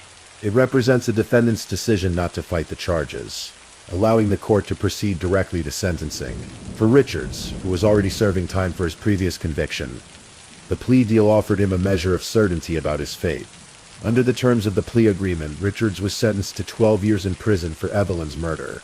While some might view this as a relatively light sentence for such a serious crime, several factors likely influenced the agreement. Richards' advanced age meant that he might not live to serve a longer sentence. The challenges of prosecuting a 4-decade-old case, even with DNA evidence, may have made a plea deal preferable to the risks of trial. And for Evelyn's family, the certainty of conviction and the knowledge that her killer would die in prison may have outweighed the desire for a longer sentence. The conclusion of Richards' case marked the end of one of the longest-running investigations in Miramar's history. For the community that had been touched by Evelyn's murder, it provided a sense of closure that had been absent for over 40 years. Justice had been delayed, but it had not been denied. The story of Evelyn Marie Fisher Bamforth's murder and the eventual conviction of her killer illustrates both the limitations and the power of the criminal justice system. In 1980, despite the best efforts of dedicated investigators, the available technology was simply not sufficient to identify her killer. But the careful preservation of evidence and the persistence of law enforcement professionals meant that when technology advanced, justice remained possible. For families of murder victims, particularly those whose cases remain unsolved, Evelyn's story offers both hope and a sobering reminder of how long the journey to justice can be. The advancement of DNA technology has made it possible to solve cases that were once considered hopeless. But it requires patience, resources, and the kind of institutional commitment that keeps cold cases active even when decades have passed. The mobile home park where Evelyn lived and died has undoubtedly changed in the decades since 1980. New residents have moved in, families have been raised, and lives have been lived in the shadow of a tragedy that many current residents may know nothing about. But for those who remember and for the investigators who never gave up, Evelyn's story serves as a reminder that every victim deserves justice, no matter how long it takes to achieve it. In the quiet moments of a Florida evening, when the sun sets over the suburban landscapes of Miramar, it's worth remembering Evelyn Marie Fisher Bamforth. She was a woman who chose a profession dedicated to healing others, who traveled far from home to build a new life, and who deserved to live that life in safety and peace. Though her life was cut short by violence, her story ultimately became one of perseverance. The perseverance of those who loved her, of the investigators who refused to give up, and of a system of justice that, however imperfectly, eventually held her killer accountable. The forensic evidence that finally solved Evelyn's case represents more than just scientific advancement. It represents the power of hope sustained over decades. Every piece of evidence carefully preserved, every witness interview conducted, every lead followed, contributed to the eventual resolution of her case. In a world where justice can seem elusive and where the worst crimes sometimes go unpunished, Evelyn's story stands as a testament to the possibility that truth will eventually emerge, even when it takes nearly half a century to do so. For Ronald Eugene Richards, now in his 70s, and facing the remainder of his life behind bars, his conviction for Evelyn's murder represents the final accounting for a crime committed in his younger years. Whether he feels remorse for what he did that January night in 1980 is known only to him, but his plea of no contest at least acknowledges the overwhelming evidence of his guilt. The resolution of Evelyn's case also highlights the importance of supporting law enforcement's efforts to solve cold cases. These investigations require significant resources, specialized personnel, advanced technology, and the institutional commitment to pursue justice even when years have passed without progress. They require police departments to maintain evidence storage facilities, to train investigators in the latest forensic techniques, and to prioritize cases that may not generate headlines but matter deeply to the families affected. As we reflect on Evelyn's story, we're reminded that behind every criminal case is a human being whose life had value, whose death created ripples of grief that extended far beyond the immediate crime scene. Evelyn was someone's daughter, someone's wife, someone's colleague and friend. She was a nurse who spent her days caring for others, who chose a profession that required both skill and compassion. Her murder represented not just the loss of one life, but the loss of all the good she might have done, all the patience she might have comforted, all the love she might have given and received in the years stolen from her. The technology that eventually solved Evelyn's case continues to evolve, offering hope for the resolution of other cold cases that have languished for decades. Forensic genealogy, improved DNA analysis techniques, and artificial intelligence applications in criminal investigation are opening new possibilities for connecting evidence to suspects. For the families of victims whose cases remain unsolved, these advances represent reasons for continued hope. But technology alone is not enough. Solving cold cases requires the human element. Investigators who care enough to spend years pursuing leads, prosecutors willing to take on challenging cases, and communities that remember victims and demand accountability. It requires the kind of institutional memory that keeps cases active, even when the original investigators have retired and the immediate public attention has faded. In the end, the story of Evelyn Marie Fisher Bamforth's murder is both deeply tragic and ultimately hopeful. It's tragic because a young woman's life was cut short by senseless violence, because her family and friends had to live for decades without answers, and because her killer remained free for so long. But it's hopeful because it demonstrates that justice, however delayed, is still possible, that evidence carefully preserved can eventually speak, that investigators' dedication can eventually pay off, and that the arc of justice, though long, can indeed bend toward accountability. As this story comes to its close, in the quiet hours when sleep beckons and the day's concerns fade into darkness, we can remember Evelyn Fisher Bamforth, not just as a victim, but as a person who mattered, whose life had meaning, and whose story ultimately became a testament to the power of persistence in the pursuit of justice. Though she has been gone for more than 4 decades, her story lives on as a reminder that every victim deserves to be remembered, every case deserves to be pursued, and every family deserves answers, no matter how long those answers may take to arrive. In the gentle quiet of night, as we settle into our own beds and trust in our own safety, we can honor Evelyn's memory by remembering that such safety is precious, that those who work to protect it deserve our support, and that justice, though sometimes slow, remains one of humanity's highest aspirations. Her story ends not with her death, but with the eventual accountability of the one who took her life. A reminder that in the long arc of justice, truth has a way of emerging, even from the darkest of circumstances. Please, if you're still awake, let's move on to our last story. Story 5. Tonight we're going to explore a case that shocked Los Angeles in November 2021. The tragic deaths of two young women whose lives were cut short during what should have been a simple night out with friends.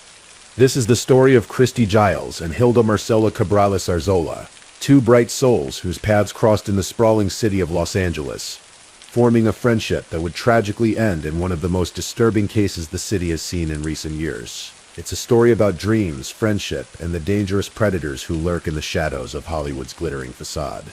Let's begin with Christy Lee Giles Cilliers, a 24-year-old woman with dreams as bright as the California sun. Christy had made her way to Los Angeles with aspirations that drew so many to the City of Angels. She wanted to be a model and an actress. With her striking looks and determined spirit, she had begun to carve out a place for herself in the competitive world of entertainment. Christy wasn't alone in her journey. She had married Jan Cilliers, and together they were building a life in Los Angeles. Like many couples drawn to the entertainment industry, they supported each other's dreams, while navigating the complexities of a city where success often felt tantalizingly close, yet frustratingly elusive. But modeling and acting weren't Christy's only interests. She had also begun studying interior design, perhaps as a practical backup to her entertainment aspirations, or simply because she had an eye for beauty and space. This detail would become significant later, as it connected her to our second victim. Hilda Marcela Cabrales Arzola was 26 years old, an accomplished architect and interior designer who had recently made the significant decision to move from Mexico to Los Angeles. At 26, Hilda was pursuing her own American dream, bringing her professional skills and creative vision to a new country. She was talented, ambitious, and ready to make her mark in Los Angeles' competitive design scene. The move from Mexico to Los Angeles represented a huge leap of faith for Hilda. Like so many immigrants before her, she was leaving behind the familiar, her family, her established life, her native language as a primary means of communication, to chase opportunity in a city known for both making and breaking dreams. It was through their shared interest in interior design that Christy and Hilda's paths crossed. In a city of millions, two young women with complementary skills and similar dreams found each other and formed what appeared to be a genuine friendship. Christy, the aspiring actress studying design, and Hilda, the professional architect and interior designer. They seemed like a natural partnership.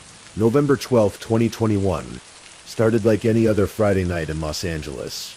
The city pulsed with its usual energy. Restaurants filled with diners, bars crowded with those looking to unwind from the week, and various parties and events scattered across the sprawling metropolis. For Christy and Hilda, it was going to be a girls' night out. These were two young professional women who had been working hard on their respective careers, and they deserved some time to relax and enjoy themselves. The plan was simple: go out, have some fun, maybe dance, maybe meet some new people, and then head home safely. Neither woman could have imagined that this would be the last time their loved ones would ever hear from them. The evening began innocuously enough. The two friends made their preparations, choosing their outfits, doing their makeup, and getting ready for what they expected to be an enjoyable night on the town. Christy, ever the loving wife, stayed in touch with her husband Jan throughout the evening, sending him photos and messages. One of these photos would later become heartbreakingly significant. It was the last photo Christy would ever send to her husband. A simple snapshot that captured a moment of happiness and normalcy, completely unaware of the horror that was about to unfold. Their destination that night was a warehouse party. Los Angeles is famous for these kinds of events: large, often unofficial gatherings in industrial spaces, where the music is loud, the atmosphere is electric, and people from all walks of life come together to dance and socialize. For two young women looking to have a good time, it probably seemed like the perfect place to spend a Friday night. At this warehouse party, Christy and Hilda would encounter a man named David Brian Pierce. To those who met him casually, Pierce might have seemed like an ordinary part of the Los Angeles entertainment scene. He described himself as a film producer, and in a city where everyone seemed to be involved in the industry in some capacity. This wouldn't have raised any immediate red flags.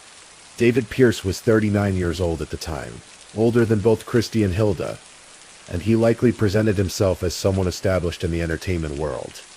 The kind of person who might be able to help two ambitious young women advance their careers. In Hollywood, networking is everything, and meeting a producer at a party could seem like a stroke of luck. But David Pierce was not what he appeared to be. Behind his facade as a Hollywood producer lurked something much darker and more dangerous. To understand what happened to Christy and Hilda, we need to understand who David Pierce really was. While he may have presented himself as a legitimate film producer, the truth was far more sinister. David Pierce was a predator who had been operating in the shadows of Los Angeles for years. The charges that would eventually be brought against him revealed a pattern of behavior that stretched back to 2007, a 14-year span of alleged sexual assault and violence against women. Pierce didn't work alone. He was part of a network that included Brant Walter Osborne, a 42-year-old actor who had appeared in several low-budget productions. While Osborne would later be charged as an accessory after the fact rather than with murder itself, his involvement suggests that Pierce's crimes were not solo endeavors, but part of a more organized pattern of predatory behavior. The third person who would eventually be arrested in connection with this case was Michael Ansbach, 47 years old. The exact nature of Ansbach's involvement would become clearer as the investigation unfolded. But his arrest indicates that what happened to Christy and Hilda was not a spontaneous crime, but potentially part of a calculated scheme. These three men, Pierce, Osborne, and Ansbach, represent a terrifying reality about predators in environments like Los Angeles' party scene. They don't always look like monsters. They often present themselves as successful, connected individuals who might be able to help advance someone's career. They use their perceived status and connections as weapons, luring victims with promises or simply the suggestion of opportunity. For young women trying to make it in Los Angeles, the entertainment industry can feel like a maze where knowing the right people is essential for success. Predators like Pierce exploit this desperation, using the city's networking culture as a hunting ground. What exactly happened that night after Christy and Hilda encountered David Pierce and his associates remains, in many ways, known only to the perpetrators. But the physical evidence tells a horrifying story of drugging, assault, and murder. According to the coroner's office findings, both women were given a toxic cocktail of drugs that would ultimately prove fatal. Christy Giles died from a mixture of cocaine, fentanyl, gamma-hydroxyburic acid, GHB, and ketamine.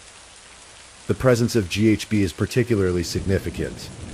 This drug is commonly known as a date rape drug because of its ability to incapacitate victims and cause memory loss. Hilda Marcela Cabrales Arzola's death was caused by multiple organ failure, with cocaine, methylenedioxymethamphetamine, commonly known as ecstasy or MDMA, and other undetermined drugs found in her system. The combination of drugs found in both women's systems suggests a deliberate attempt to incapacitate them. This wasn't a case of accidental overdose or voluntary drug use gone wrong. This was systematic drugging with substances known for their ability to render victims helpless. The charges that would eventually be brought against David Pierce paint an even more disturbing picture. Beyond the murder charges for both women's deaths, Pierce was also charged with 3 counts of forcible rape and 1 count of sexual penetration by use of force. The evidence suggests that after drugging the women, Pierce sexually assaulted them before their deaths. This wasn't Pierce's first time using this horrific modus operandi. The additional charges against him included 7 counts of sexual assault involving 7 different women, with alleged crimes dating back as far as 2007. This revealed a pattern of behavior that had been occurring for over a decade. Pierce had been drugging and assaulting women for years, and Christy and Hilda became his latest victims. But with a tragic difference. This time, his actions resulted in murder. What happened in the hours immediately following the drugging and assault of Christy and Hilda remains partially shrouded in darkness, but the facts that emerged paint a picture of callous disregard for human life. Rather than call for medical help when it became clear that the women were in serious medical distress, Pierce and his accomplices made a calculated decision that would shock investigators and the public alike. They decided to dump the dying women at hospitals, apparently hoping to make their deaths look like accidental overdoses. But even this plan revealed their cowardice and complete lack of humanity.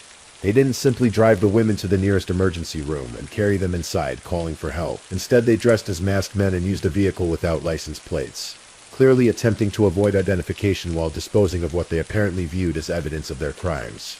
The 2 women were taken to separate hospitals. Christy Giles was dumped outside a hospital in Culver City, while Hilda Marcela Cabrales Arzola was left at a different facility. The decision to separate them suggests a deliberate attempt to complicate any potential investigation. If the women were found at different locations, it might be harder for authorities to connect their cases. For Christie, the damage was already too severe. She was pronounced dead shortly after being discovered outside the Culver City Hospital. The toxic combination of drugs in her system had already done its fatal work. Hilda's situation was different, but equally tragic. She was still alive when she was found, and medical personnel were able to resuscitate her. For a brief moment, there might have been hope. Hope that she would survive. Hope that she might be able to tell investigators what had happened. Hope that justice might be served. But the damage to Hilda's body was catastrophic. She was placed on life support as her organs began to fail. One by one, her family rushed to be by her side, clinging to whatever hope remained. For nearly 2 weeks, they maintained a vigil, praying for a miracle that would never come. On November 24, 2021, the decision was made to take Hilda off life support. She died that day, one day before her 27th birthday.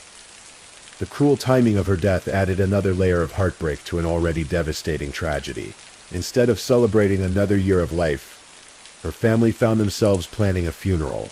From the very beginning, investigators suspected that the deaths of Christy Giles and Hilda Marcela Cabrales Arzola were not accidental overdoses. The circumstances of how they were found, dumped by masked men at separate hospitals, immediately raised red flags. Los Angeles police began investigating the case as potential homicides, well before the coroner's office would officially rule the deaths as such. The behavior of whoever had dumped the women was not consistent with friends or acquaintances trying to help someone in medical distress. Friends don't put on masks and remove license plates before taking someone to the hospital. The investigation faced immediate challenges. The perpetrators had clearly taken steps to avoid identification. The masks, the missing license plates, the separation of the victims, and the choice to dump rather than properly deliver the women for medical care all suggested a calculated attempt to cover their tracks. However, they hadn't counted on the determination of the victims' families, particularly Christie's husband, Jan Cilliers. Rather than waiting for the police investigation to unfold at its own pace, Jan took matters into his own hands and began conducting his own investigation into his wife's death. Jan's investigation would prove crucial to the case. He started by retracing Christie's steps on the night she died, using social media, phone records, and witness accounts to piece together his wife's final hours. This wasn't just a grieving husband searching for answers. This was a methodical investigation that would provide crucial leads for law enforcement. Through his efforts, Gian was able to identify some of the people his wife had encountered on her final night, including David Pierce. This information would become vital to the police investigation, providing them with specific individuals to focus on rather than having to start from scratch with no leads. The digital age proved to be both a blessing and a curse for criminals like Pierce. While technology provided new ways to cover tracks and hide identities, it also created digital footprints that could be followed by determined investigators. Cell phone records, social media posts, digital photos, and other electronic evidence would all play crucial roles in building the case against Pierce and his accomplices. In modern criminal investigations, digital evidence often provides the breakthrough that traditional detective work cannot. The case of Christy Giles and Hilda Marcela Cabrales Arzola would be no exception. Investigators began analyzing cell phone records, looking for connections between the victims and potential suspects. They examined social media posts from the night in question, searching for photos, videos, or messages that might provide clues about what happened. The digital trail also included analyzing the victim's own phones and social media accounts. Remember, Christy had been sending photos and messages to her husband throughout the evening. These communications provided investigators with the timeline and potentially crucial information about whom she had encountered and where she had been. Location data from cell phones proved particularly valuable. In the modern era, our phones constantly track our movements, creating a digital map of everywhere we go. For investigators, this meant they could potentially track not only where Christy and Hilda had been, but also where their suspected attackers had gone both before and after the crime. The investigation also revealed the broader pattern of David Pierce's alleged crimes. As investigators dug deeper into his background, they discovered that Christy and Hilda were not his only alleged victims. The 7 additional charges of sexual assault against 7 different women, dating back to 2007, painted a picture of a serial predator who had been operating in Los Angeles for over a decade. This discovery was both horrifying and helpful to the investigation. While it revealed that more women had suffered at Pierce's hands, it also provided investigators with additional evidence and potentially more witnesses who could testify about his pattern of behavior. The digital evidence and witness testimony began to paint a clear picture of what had happened on November 12, 2021. It showed how Pierce had encountered the two women, how they had ended up in his company, and what had transpired in the hours that followed. The investigation into the deaths of Christy Giles and Hilda Marcela Cabrales Arzola culminated in a series of arrests that would bring the case into the public spotlight. David Brian Pierce, the alleged ringleader, was arrested and charged with 2 counts of first-degree murder for the rape and deaths of both women. The first-degree murder charges indicated that prosecutors believed Pierce had planned and intentionally caused their deaths, rather than their deaths being an accidental consequence of assault or drugging. In addition to the murder charges, Pierce faced 3 counts of forcible rape and 1 count of sexual penetration by use of force related to the attacks on Christy and Hilda. But the charges didn't stop there. As the investigation had revealed, Pierce's alleged crimes extended far beyond the deaths of these 2 women. He was also charged with 7 additional counts of sexual assault involving 7 different women, with these alleged crimes dating back as far as 2000. Grant Walter Osborne, the 42-year-old actor, was charged with 2 counts of accessory after the fact in connection with the deaths of both women. While he wasn't charged with murder itself, the accessory charges suggested that prosecutors believed he had helped Pierce cover up the crimes after they occurred. The third arrest was Michael Ansbach, though the specific charges against him would become clearer as the legal proceedings advanced. The arrest brought some measure of relief to the families of Christy and Hilda, though nothing could truly ease their pain. Los Angeles County District Attorney George Giscon acknowledged this reality when he announced the charges, stating that he recognized the charges were a small consolation to the friends and family members of the victims.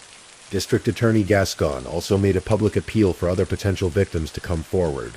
This was a recognition that based on the charges and evidence they had uncovered, there might be additional victims who hadn't yet spoken with authorities. In cases involving serial predators, it's common for there to be more victims than initially known, and law enforcement often relies on the publicity around arrests to encourage other victims to step forward. The path from arrest to trial in a complex murder case like this one is never simple or quick. The legal proceedings would stretch over several years, with various motions, hearings, and legal challenges along the way. David Pierce initially planned to plead not guilty to all charges, which is standard in serious criminal cases. This meant that the case would go to trial, where prosecutors would have to prove their case beyond a reasonable doubt.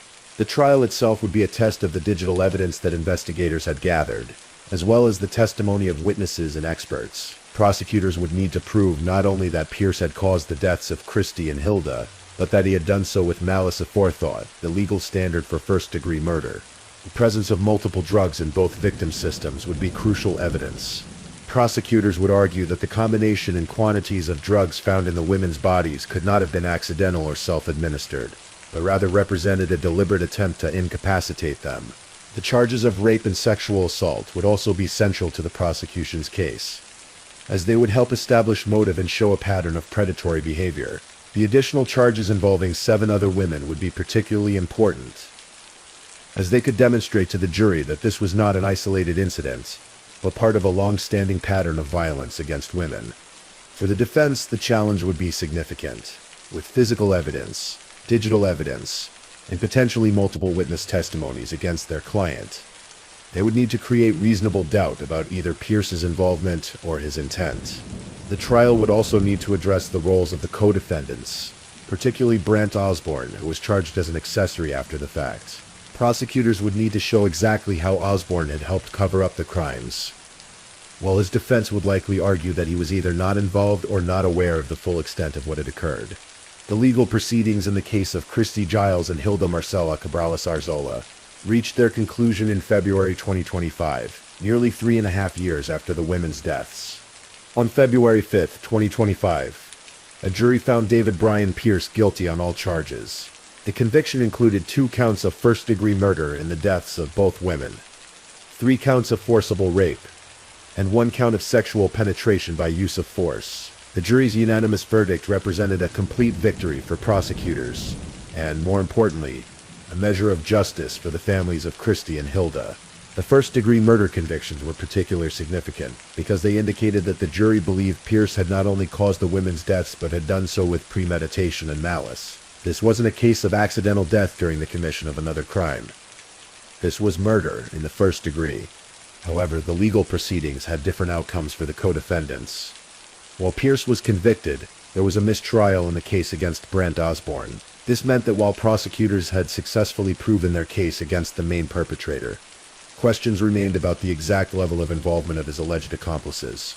The conviction brought a sense of closure to the families of both victims, though nothing could truly heal the wounds left by such senseless violence. For Jan Cilliers, Christie's husband, who had worked tirelessly to investigate his wife's death, the conviction represented the successful conclusion of a long and painful journey toward justice. For Hilda's family, who had traveled from Mexico to be present for the legal proceedings, the conviction meant that the person responsible for cutting short their daughter's life would be held accountable for his actions.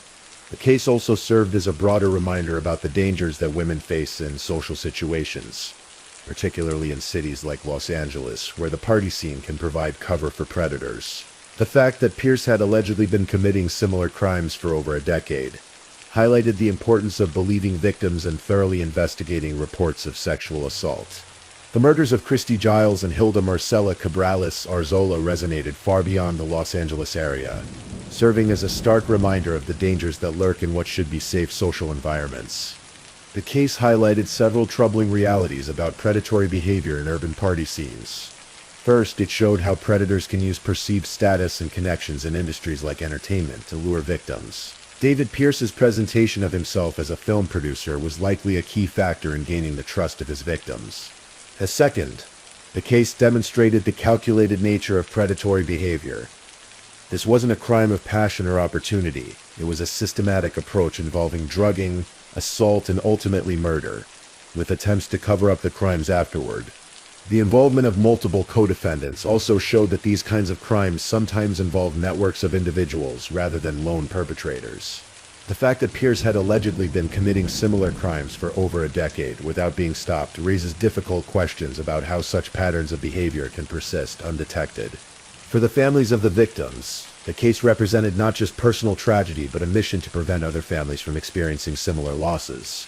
Both Christy and Hilda were young women with bright futures ahead of them. Christy with her modeling and acting aspirations, Hilda with her architectural career just beginning in a new country. The case also highlighted the crucial role that family members can play in criminal investigations. Jan Cilliers' decision to conduct his own investigation into his wife's death provided crucial leads that helped law enforcement solve the case. His determination to find answers, even in the face of overwhelming grief, exemplified the love and dedication that drive family members to seek justice for their lost loved ones. As we near the end of this tragic tale, it's important to remember that Christy Giles and Hilda Marcela Cabrales Arzola were much more than victims of a horrible crime.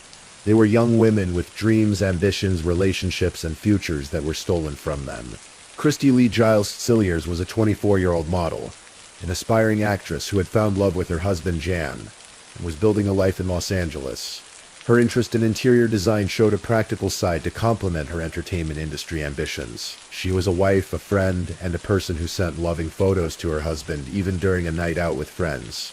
The last photo she sent to Jen, that simple snapshot from her final evening, serves as a poignant reminder of how quickly life can change.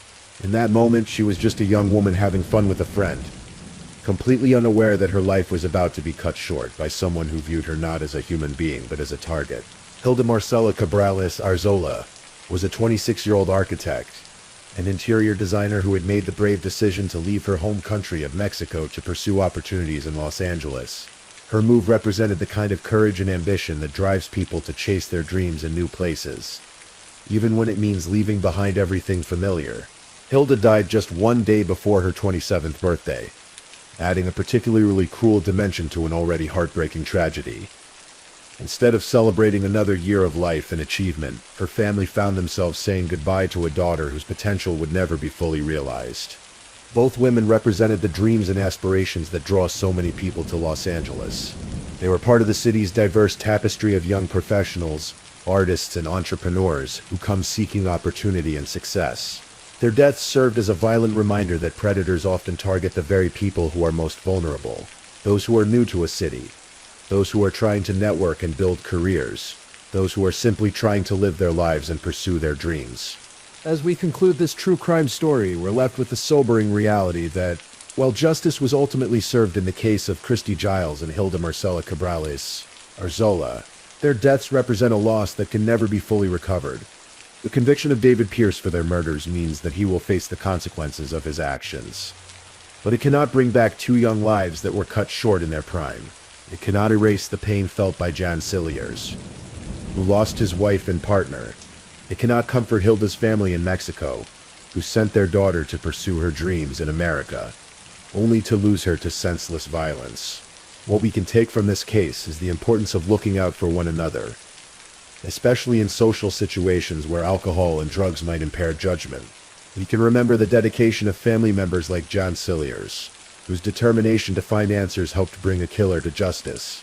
We can appreciate the hard work of investigators who used digital evidence and traditional detective work to build a case against a predator who might otherwise have continued harming women. Most importantly, we can remember Christy and Hilda, not just as victims, but as young women who had hopes, dreams, and people who loved them. Their lives mattered, their dreams were valid, and their memories deserve to be honored. In Los Angeles, a city of dreams where so many come seeking opportunity and success, their story serves as both a tragedy and a warning. It reminds us that even in our pursuit of our goals and in our efforts to build networks and friendships, we must remain vigilant about the dangers that exist in the shadows. Tonight, as you drift off to sleep, perhaps you'll spare a thought for two young women whose dreams were cut short by senseless violence, but whose memories live on in the hearts of those who loved them and in the justice that was ultimately served in their names. The case of Christy Giles and Hilda Marcela Cabrales Arzola is now closed, but their stories of ambition, friendship, and lives lived too briefly, continue to resonate as reminders of both the preciousness of life and the importance of protecting those who are vulnerable in our society. Thank you for listening to tonight's true crime story. Rest peacefully knowing that another story awaits you next time, ready to accompany you on another journey toward restorative sleep. But if you're still awake, don't forget to like and subscribe so you don't miss our next true crime stories. And until next time, stay safe and take care. Good night.